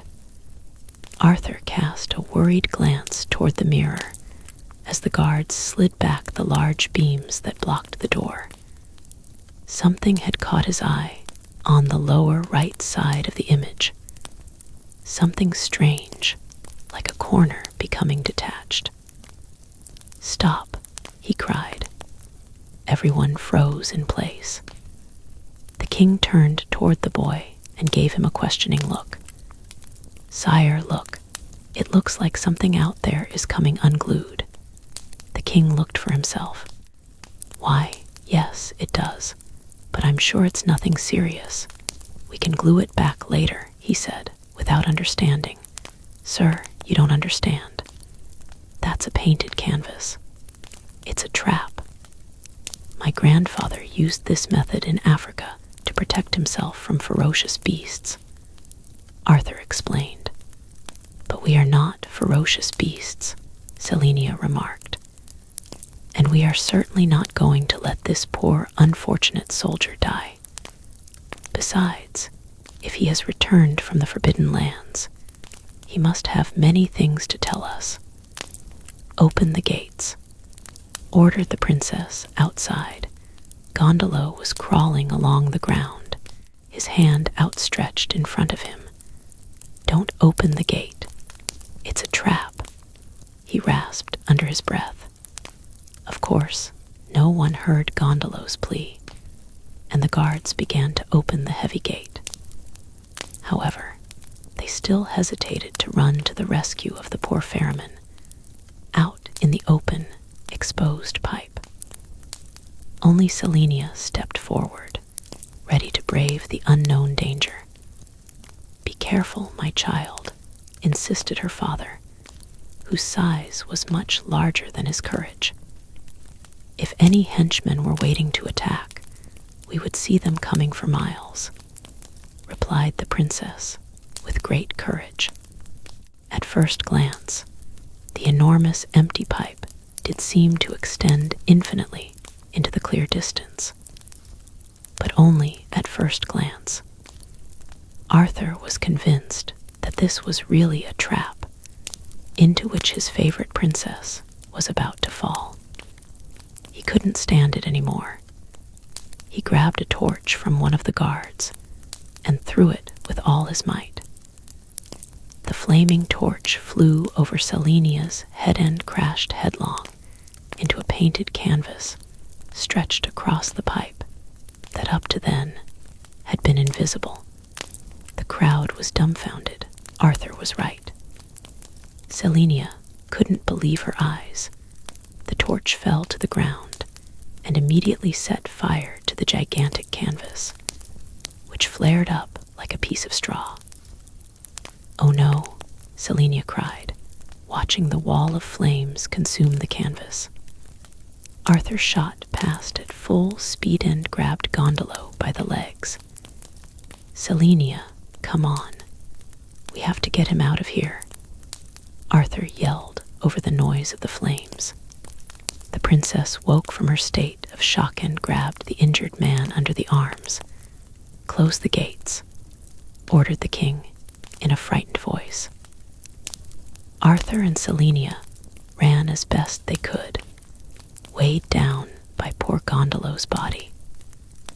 The canvas was almost entirely consumed when the last large piece fell to the ground, revealing an army of Miss Horrible henchmen. The fire was still too intense to cross, and the henchmen were impatiently lunging forward on the other side of the frame. There were about 100 of these evil insects, each one uglier than the next. Each wore armor made from the shells of rotten walnuts. M's henchmen carried all kinds of weapons, mainly swords. For battle, they had brought with them the famous tears of death, drops of oil held together by braided cords and attached to the end of a sling. The cord was lit, the drop was tossed, and a tongue of fire would spread over everything in sight. Each henchman had his own mount, mosquitoes, trained and harnessed for war. Chief henchman saw the gates closing and decided to begin the assault despite the intensity of the fire. He lifted his sword in the air and let out an unearthly cry. In chorus, 100 henchmen joyously echoed him. "Hurry up, Selenia," yelled Arthur, as the gates were fast closing and the first mosquitoes passed over his head. Selenia called on all her strength, and together the three of them tumbled inside. The king threw himself against the door, and with powerful arms finished the work of the guards. Several mosquitoes crashed into the gate as the guards were bolting the safety bars. Unfortunately, a dozen henchmen on mosquitoes had managed to enter the city and were already circling in the air. There was panic everywhere as each Minimoy tried to reach his battle station. The henchmen had raised their tears of death and were whirling them around over their heads. The mosquitoes swooped down like bombs, and the balls of fire exploded on the ground, leaving an immense trail that consumed everything in its way.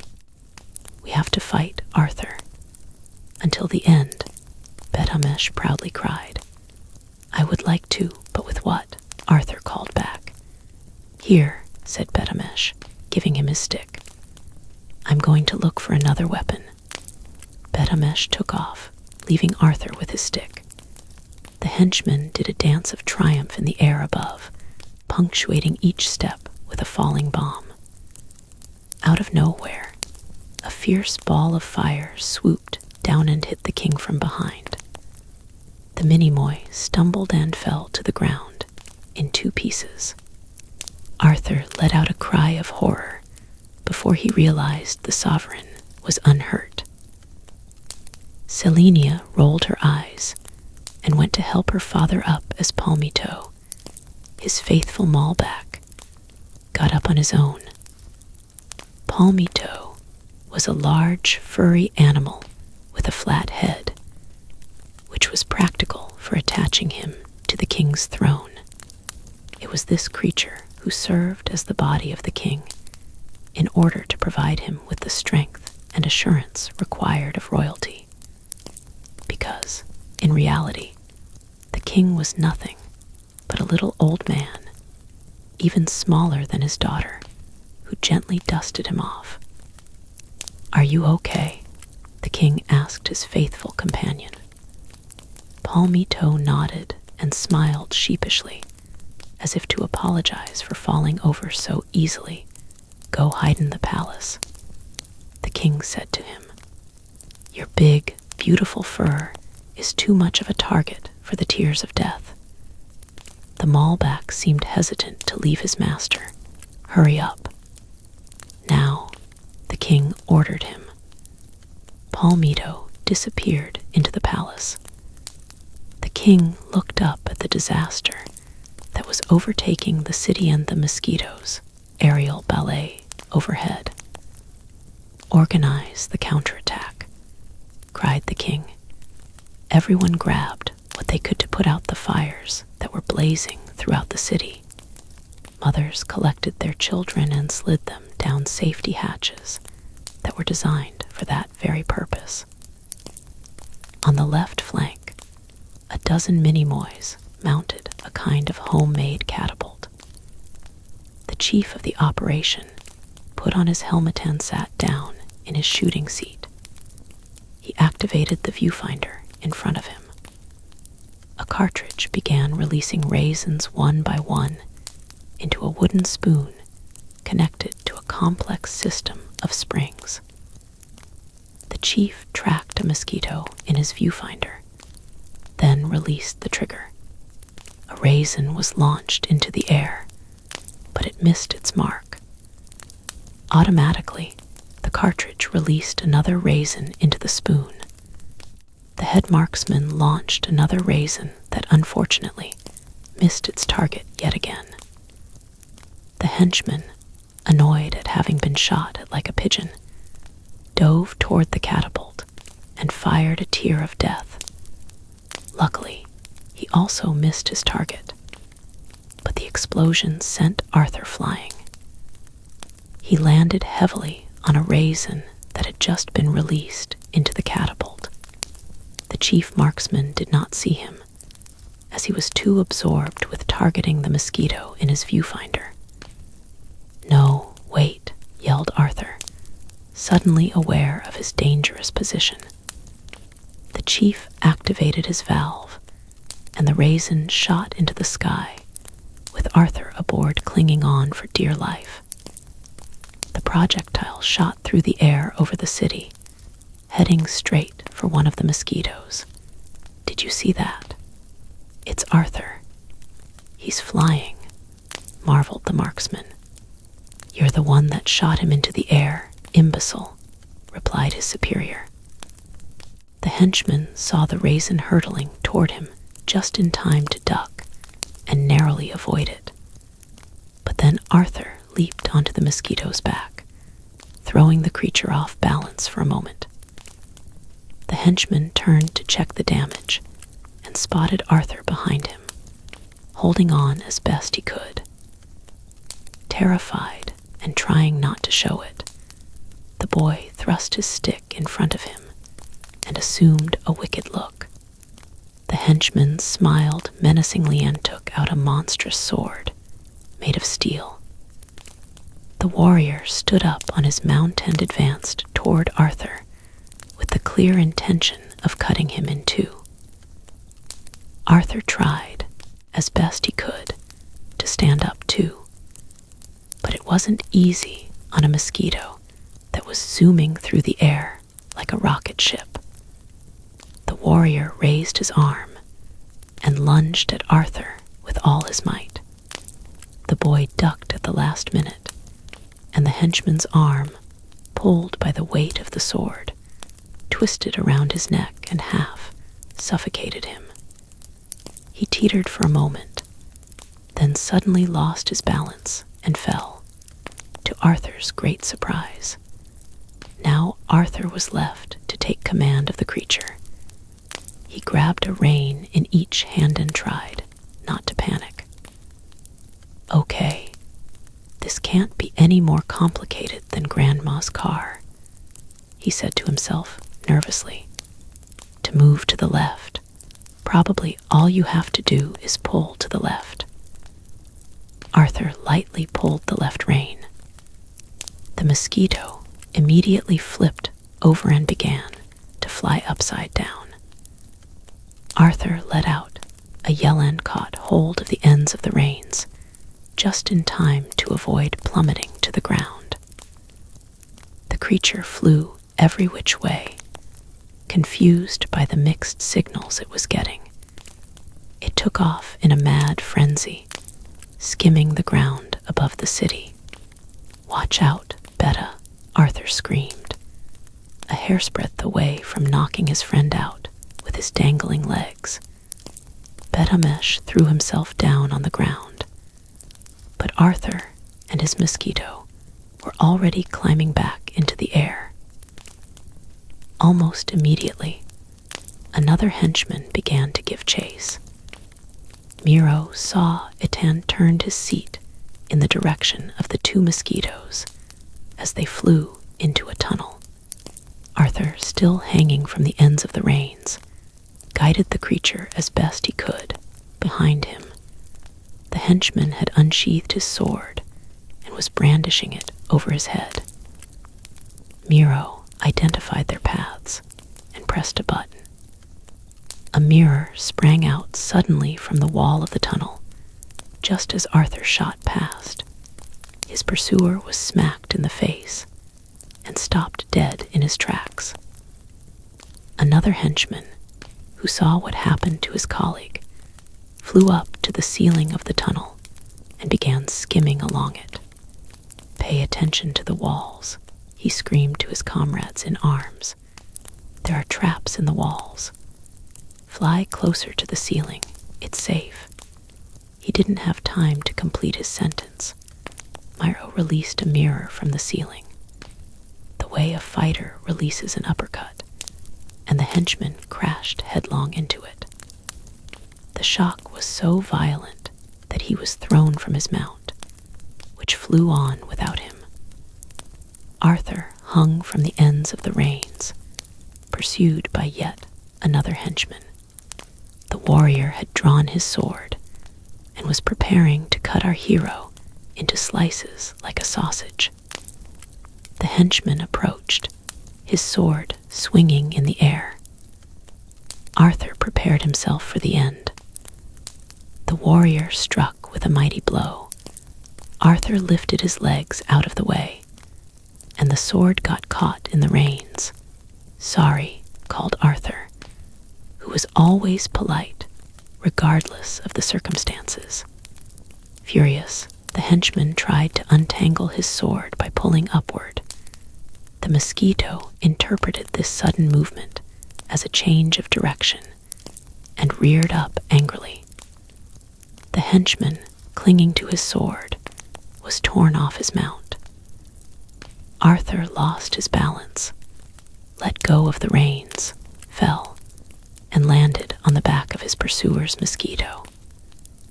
Arthur's spirits rose as he grabbed the reins and rolled them around his stick.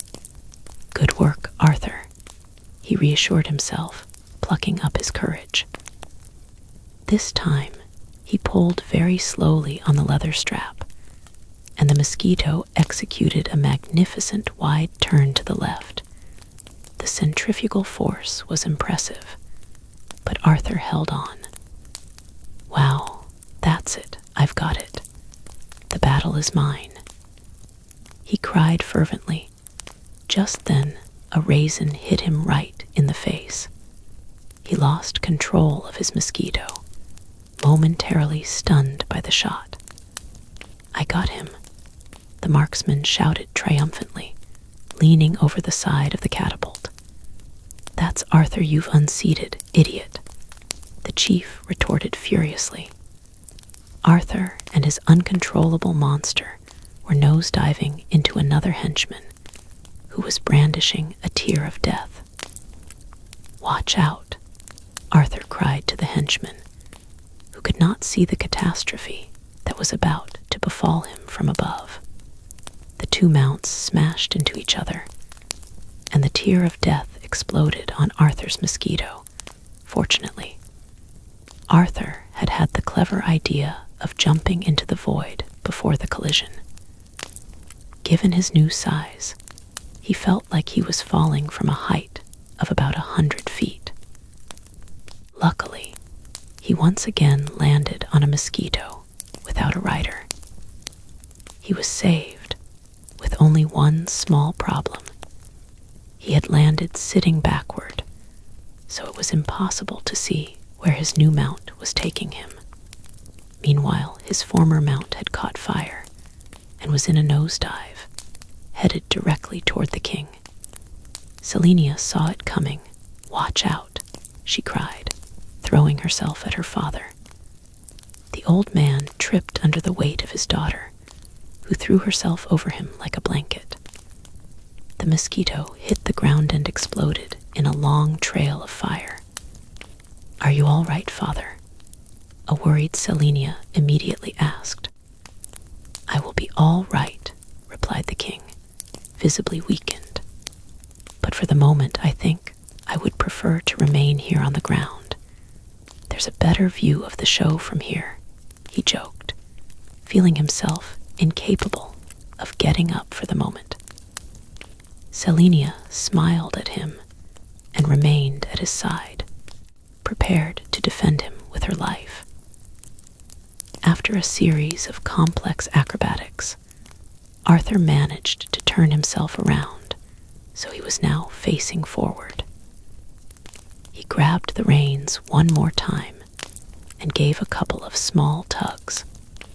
The mosquito reacted better than a Ferrari and began to chase after a henchman. The king spotted him flying overhead. "Selenia, look," he said to his daughter. The young princess searched the skies for a moment and noticed Arthur's pursuit. She was struck speechless, torn between jealousy and amazement. Arthur managed to guide his mount directly above the henchman's. He cleared his throat to attract the warrior's attention. The latter looked up and saw Arthur. He was also struck speechless.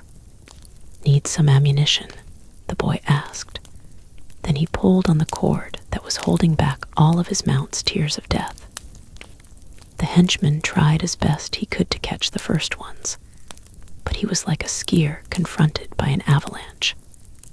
He quickly lost control of his mosquito, and together they smashed against the wall. "Arthur," cried Selenia, her hands over her face. Arthur made a very tight turn in order to avoid the collision, just like a real fighter pilot, then triumphantly flew to safety. Chapter 11. Selenia let out a sigh of relief. She turned toward her father and caught him smiling at her. He had figured out his daughter's true feelings for Arthur. Feeling exposed, she gave her father a very sharp look. "What?" she snapped, as cold as ice. "I didn't say anything," replied the king innocently, lifting his arms above his head, as if he had just been arrested from his control seat. Miro was also smiling as he watched Arthur landing safely. "I really like this boy," he chortled to himself. Bet-Hamesh ran over to stand beside Arthur. "Are you okay? Nothing broken?" the Minimoy asked with concern. "I don't know. I can't feel my behind anymore," Bet-Hamesh giggled. The sky above the city was now clear. Most of the mosquitoes had been downed, but two still remained, and these swooped down to land at the king's feet. Selenia instinctively placed herself in front of her father. two henchmen dismounted and unsheathed their swords. "Don't worry. It's not the king that we want, it's you," the henchman sneered. "You won't have either one of us," the princess bravely replied, reaching for her dagger. The henchman sneered some more and then rushed toward her with a yell. Charging and yelling are probably the only two things that a henchman knows how to do well. The battle was an unequal one. Selenia managed a few passes with her dagger and was able to beat them back briefly, but a well-aimed blow sent her dagger spiraling through the air. Then she was on the ground, at the mercy of the two sinister warriors. "Go ahead, grab her," said one of them. "Hey," yelled a voice from behind them. The two henchmen turned around and discovered Arthur, armed with his trusty stick. "Pick on somebody your own size," Arthur said, tightening his hands around his poor stick. "Do you see someone our size around here?" One of the henchmen said, glancing around. "No," his colleague replied, giggling. Arthur, offended, filled his lungs with air and charged at the henchman, his stick leading the way. The warrior severed Arthur's stick with his sword at lightning speed, so that the remnant was level with his hand. The boy stopped short. "You finish him off." "I'll take care of the girl," said the other henchman darkly. Arthur fell back, avoiding, as best he could, the powerful blows of the sword. Selenia stuck to her father's side, ready to sacrifice her life for him. But the henchman cared nothing about sacrifices. All he wanted was to capture the princess. Arthur was furious, frustrated, and overwhelmed by all these injustices. Wasn't there any divine protection from evil? Why didn't adults do anything to help?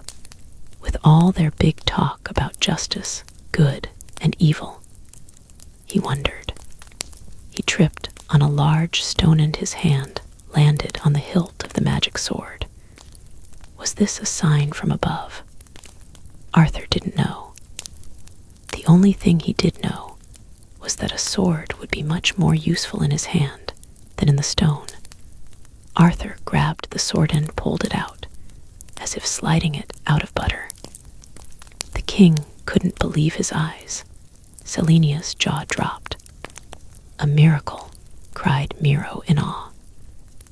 The two henchmen looked at Arthur with suspicion, wondering how he had managed this magic trick. But since all thinking for a henchman leads back to violence, the two warriors resumed their attack. Arthur lifted his sword and began to fight. To his great surprise, the sword seemed light to him. He fought with grace and lightness, as if he were in a dream. Betamesh approached Miro. Where did he learn to fight like that? The little prince wondered. "It is the sword that gives him this power," Miro replied. "It multiplies the strength of the just." The two henchmen quickly exhausted all of their moves.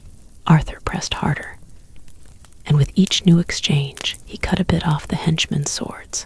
Very soon, the two warriors were left with nothing but hilts in their hands. Arthur took advantage of the moment to catch his breath and to smile a victor's smile. "Now, down on your knees," he declared, threatening them with the point of his sword. Selenia advanced slowly and stood in front of the two warriors, who knelt with their heads bowed. "We're sorry," said the first. "Princess," finished the second. Selenia lifted her chin, as only a princess can. "Guards, take the prisoners to the retraining center," ordered the king. A few guards appeared and led off the two henchmen. "What is a retraining center?" asked Arthur. "It is a necessary evil," the old king answered. "I don't like to subject anyone to it, but it is for their own good. After the shock treatment, they will go back to what they were before they became evil insects. Simple, gentle Minimoys. Arthur watched the prisoners go, his throat tightening at the thought of the ordeal that awaited them. Bet-Hamesh ran up to Arthur, his face alight with amazement. "You fought like a chief. It was incredible. It's this sword, not me. It's so light, everything seemed easy," Arthur modestly explained. "Well, of course, it's a magic sword. It has been in the stone for years, and you are the only one who was able to draw it," announced Bet-Hamesh with great excitement. "Really?" asked Arthur. The king approached, a paternal smile on his lips. "Yes, Arthur. You are a hero now, Arthur the hero." Wild with joy, Bet-Hamesh began to yell, "Long live Arthur the hero!" The Minimoys, who were slowly returning to the square, began to cheer as they chanted the name of their hero. Arthur raised his arms in a timid wave, embarrassed by his sudden popularity. Selenia took advantage of the general euphoria to distract her father. Now that the sword has been removed from the stone, there is not a moment to lose. "I ask your permission to undertake my quest, Father." The king gazed at the jubilant crowd. They were happy and carefree now, but he couldn't help but wonder how long this moment of peace could last. He gave his daughter a look of deep affection. "Unfortunately, my daughter, I agree with you. This mission must be undertaken, and you are the only one among us who will be able to lead it to a successful conclusion. However, I do have one condition," he added. "What is it?" asked the princess. "Arthur is brave and valorous. His heart is pure, and his cause is just. He shall accompany you." His tone was unmistakable. Any discussion would be useless, and Selenia knew it. She lowered her eyes and accepted her father's decision without argument, which was fairly unusual for her. "I am proud of you, my daughter," her father exclaimed. "I am sure that you two will make an excellent team." Only an hour earlier, the princess would have considered this remark a horrible insult.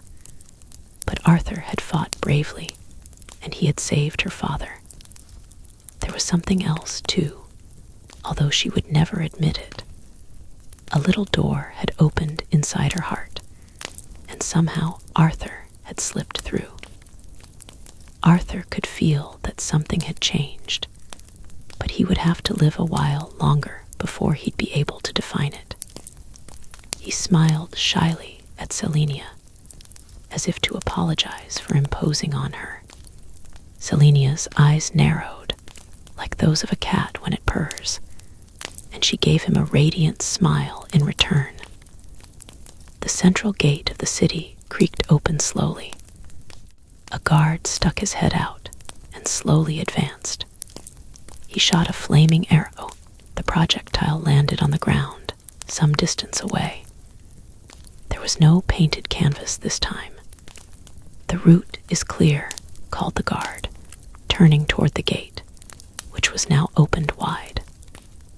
All of the Minimoy people were there to bid one last goodbye to their princess and their new hero. All of the Minimoy people were there to bid one last goodbye to their princess and their new hero. Arthur slid the sword into a magnificent leather sheath that the Minimoys had given him. Miro laid a gentle hand on his shoulder. "I know that you're going to look for your grandfather," but Miro paused, fidgeted, and then continued hurriedly. "But if, during your search, you should encounter a little mole wearing glasses who answers to the name Milo, that's my son. He has been gone for 3 months." Probably the henchman, Miro broke off and lowered his head, as if sadness had made it too heavy for him to bear. "We will watch for him.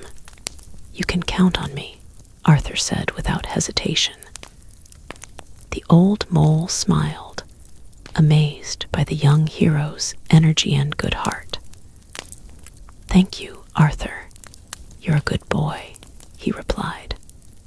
A short distance away, Bet-Hamesh was preparing to put on his backpack.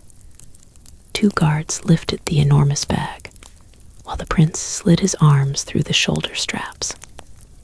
"Are you sure you haven't forgotten anything?" joked one of the guards. "I'm sure." "Okay, let it go." The two guards, already panting with exhaustion, let go of the pack. Bet-Hamesh fell back under its weight, landing on the ground like a turtle on its back.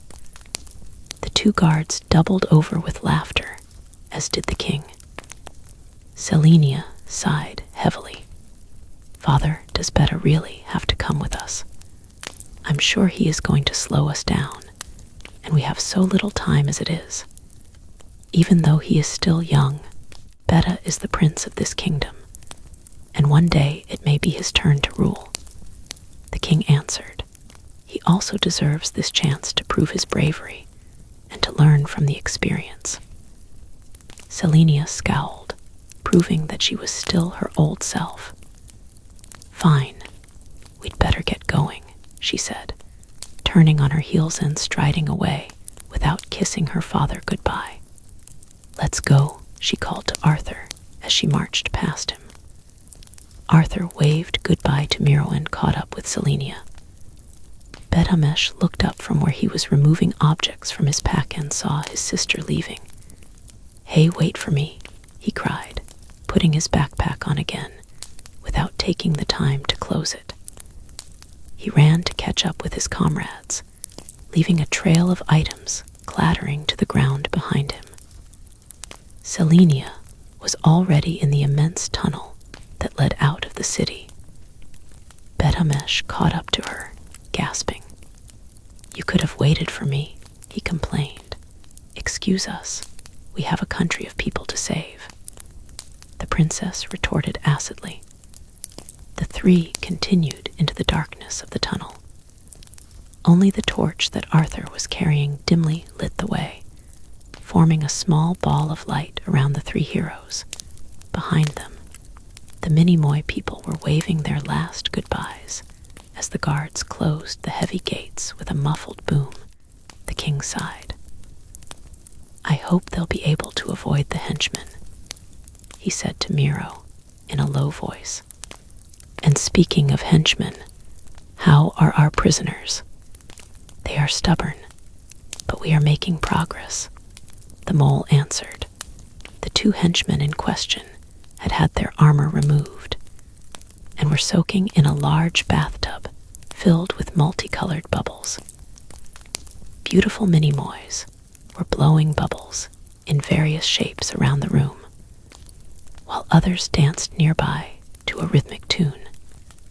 The ambience was warm, sweet, and intoxicating enough to soften even the 2 chunks of granite that were these henchmen's hearts. 2 charming Minimoy approached and offered them drinks. "No," they replied in unison. The painful process of retraining had begun. Chapter 12.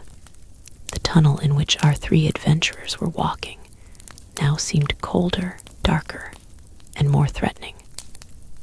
Everywhere the walls were oozing, and each drop that fell from the ceiling hit the ground noisily like bombs being dropped from the sky. "Selenia, I'm a little scared," said Bet-Hamesh, sticking close to his sister. "So stay home. We'll tell you all about it when we return," she replied with her natural scornfulness. "Do you want to turn back too?" she asked Arthur. "Not for anything in the world," he replied without hesitation. "I want to stay with you, to protect you." Selenia rolled her eyes, seized the sheath from his hands, and buckled it to her belt. "Don't worry about me. I can protect myself," she said, adjusting the magic sword. "But it's thanks to Arthur that that sword was released from the stone," cried Bet-Hamesh. So, the princess replied nonchalantly. Well, the least you could do is thank him. Thank you, Arthur, for releasing the royal sword which, as its name indicates, can be worn only by the royal family. You're not king yet, as far as I know. No, a somewhat confused Arthur replied. So then, I am the one who should carry it, she said, speeding up. The two boys exchanged dismayed glances. It wouldn't be easy traveling with her attitude. We are going to the surface to take a transporter. It will save time, the princess added. Selenia climbed onto a joint in the tunnel and pulled herself up through a small hole toward the surface. The three emerged into a forest of tall grass, thick, immense, and almost impenetrable. Of course, to a human-sized person, it was just a small patch of grass, somewhere in the middle of the garden, opposite the house. The second-floor window was still open. A gentle spring breeze brushed across Grandma's cheek as she attempted to awaken from her deep sleep. I slept like a log, she said in a hoarse voice, rubbing the back of her neck. She put on her slippers and shuffled to Arthur's room. She did not remember that she had locked it only hours before as she turned the knob and peered through the doorway. The shape of Arthur was bundled under the covers, curled up in the middle of the bed, completely hidden from view. She withdrew with a smile and gently closed the door. Grandma opened the front door and brought in the 2 bottles of milk, left on the steps, proof that DeVito had not yet taken control of the dairy at least. The good sign encouraged her to look up and appreciate the beautiful day that had just begun. A blue sky paraded over the cheerful garden and the magnificent trees. Magnificent except for one, that is, which appeared to be in a rather sorry state. The one with the front of a Chevrolet wrapped around its trunk like a scarf. Grandma started with horror. What on earth? Did I forget the emergency brake again? She wondered aloud. Meanwhile, our 3 heroes were advancing at a healthy pace. They had to be moving at least 500 inches an hour. Selenia followed the path as easily as if it were her own garden. Selenia. Could you slow down a little, please? Her brother pleaded. Absolutely not. It's your own fault. You didn't have to load yourself down like a gommel. I took a little bit of everything, just in case, Betamesh replied breathlessly. Arthur looked up and saw that Selenia was headed for a centipede who, given their size, was charging toward them like an enormous truck. The creature looked gigantic, with 1,000 legs as big as bulldozers. But Selenia continued her route straight toward the monster, as if she hadn't seen it.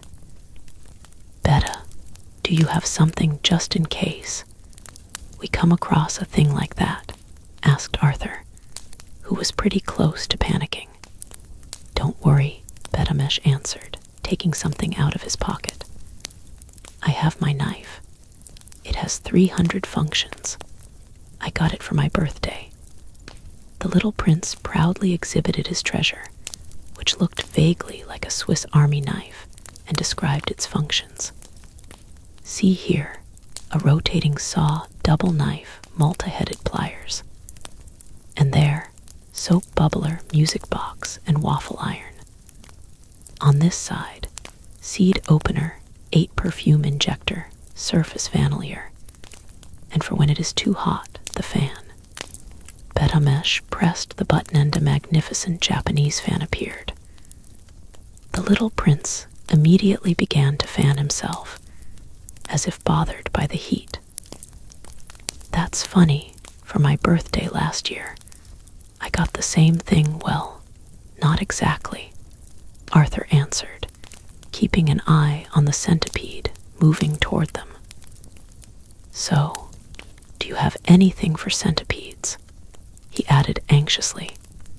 "There are all the classics too," continued Bet-Amesh without really listening. "There's the tulipod, machete, fixamats, gulpers and grinders, hole pluggers, a welding nautilus, an acorn driver, Selenia," who had heard just about enough, cut him off. "Is there anything that can make you shut up?" she said, drawing the magic sword. Bet-Amesh shrugged as Selenia advanced toward the centipede and began to slice its legs as if she were harvesting wheat. The creature reared up, almost choking on the grass it was nibbling. Our three heroes strolled underneath the centipede as if they were traveling down a supermarket aisle. The centipede took off in the opposite direction, and with all those feet, it raised quite a cloud of dust. Arthur stood still and watched the gigantic animal pass over his head like an airplane taking off. Bet-Amesh didn't even look up from his knife. Then here, on the last side, there are all the new functions, like the frilled puller, which is very practical for hunting the plumed bataroo. "What kind of bird is that, a bataroo?" asked Sesson, his eyes riveted on the centipede's belly. "It's a fish," Bet-Amesh replied. "I also have a white grape peeler, a raisin humidifier, a toad launcher, a Kaflon protector, and a series of fist weapons. The para-abacus, the anti-set, a 12-shot Sifflon, the brand new double-faced Karkanen." The centipede disappeared, leaving a cloud of dust and a relieved Arthur behind. "And last but not least," concluded Bet-Amesh, "the final function, my favorite, the comb." He pressed a button that released a small tortoiseshell comb. The prince combed the 3 hairs on his head with genuine delight. "That's one I don't have," said Arthur with a grin. The central station, a crossroads for all travelers, was built on ground that was pretty much clear of trees. From a distance, it looked like a flat stone placed on the ground. Closer up, one could see that in fact 2 stones had been placed one on top of the other. There was also an enormous counter that could accommodate several dozen passengers at a time. But today, the counter was empty. Selenia approached the large stone on which the following could be read: "Espresso transportation of all kinds." "Is anyone here?" Selenia asked no one in particular. There was no reply, but the gates were open and torches were lit inside the offices. "So, not too many people travel here in your country," Arthur noted as he looked around. "Once you have taken one voyage, you will understand why." Bet-Amesh answered sarcastically. Arthur didn't like the sound of that, but his attention was drawn to a half ball placed on the counter. It very closely resembled the kind of bell found at hotel front desks, so Arthur decided to try pressing it. The object turned out to be an animal, which immediately started shrieking. The creature extended its feet, revealing its babies sleeping under the shell. The mother scolded him in an unknown language, most likely cricket. I am so sorry. I thought you were a bell," said an embarrassed Arthur. The creature looked even more offended and began howling once again. No, I meant to say, I didn't know that you were alive." Arthur was in even deeper trouble now. The mother harumphed several times and moved off along the counter, followed by her brood. "That won't do, knocking out the clientele like that," said an old Minimoy who had just appeared behind the counter. His little overalls were made from cornflower petals, and his large mustache was as hairy as his ears. "I am really sorry," said Arthur. Selenia came up to the window, cutting the conversation short. "Excuse me, but we have no time to waste. I am the Princess Selenia," she proclaimed. The old employee closed an eye to squint at her. "Ah, I see. And is that imbecile over there your brother?" "Exactly," Selenia replied before Bet-Hamesh could open his mouth. "And who is the third joker, the one assaulting my customers?" grumbled the Minimoy, obviously in a bad mood. "My name is Arthur," the boy answered politely. "I am looking for my grandfather." The employee seemed intrigued. He began to think. "You know, I transported a grandfather a few years ago. What the devil was his name?" "Archibald," suggested Arthur. "Archibald. Yes, that's it." "Do you know where he went?" asked Arthur, his eyes full of hope. "Yes, I remember it well. The old eccentric demanded that I send him to Necropolis, right into the midst of the henchmen. The poor fool," he commented. "That's great," Arthur exclaimed. "That's exactly where we want to go." The agent stood still for a moment, shocked by this response. All at once, he slammed his window with a bang, bringing down the gate. "That's too bad." "It's full," he said. Selenia didn't have time for this. She took out her sword and cut a hole in the counter. She pushed open the newly sawed-out door, which fell to the ground with a crash. The employee stood frozen at the back of his office, his mustache vertical with fear. "What time is the next departure for Necropolis?" demanded the princess. Bet-Hamesh had already taken a master schedule out of his pack. It was at least 800 pages long. "The next train leaves in 8 minutes, he said, finding the page. "And it's an express." Selenia took out a little purse full of coins and threw it at the employee's feet. "3 tickets for Necropolis. First class, please," ordered the princess. The agent leaned on a huge lever, and a giant walnut shell rolled over their heads along a bamboo stick, cut in 2 lengthwise, similar to those in Arthur's water pipeline. The walnut thundered past and wound up wedged in a hole in an apparatus that looked so complex that it was impossible, at first glance, to understand what it was for. The agent opened a door in the walnut, like you would in a cable car. Our 3 heroes ducked inside, and Arthur saw that the walnut was hollow, except for a part that had been formed into a bench. Selenia pulled on a membrane in the middle of the walnut and attached it around her like a seatbelt. Arthur watched her, carefully, and copied what she did rather than annoy her with the thousands of questions he was dying to ask.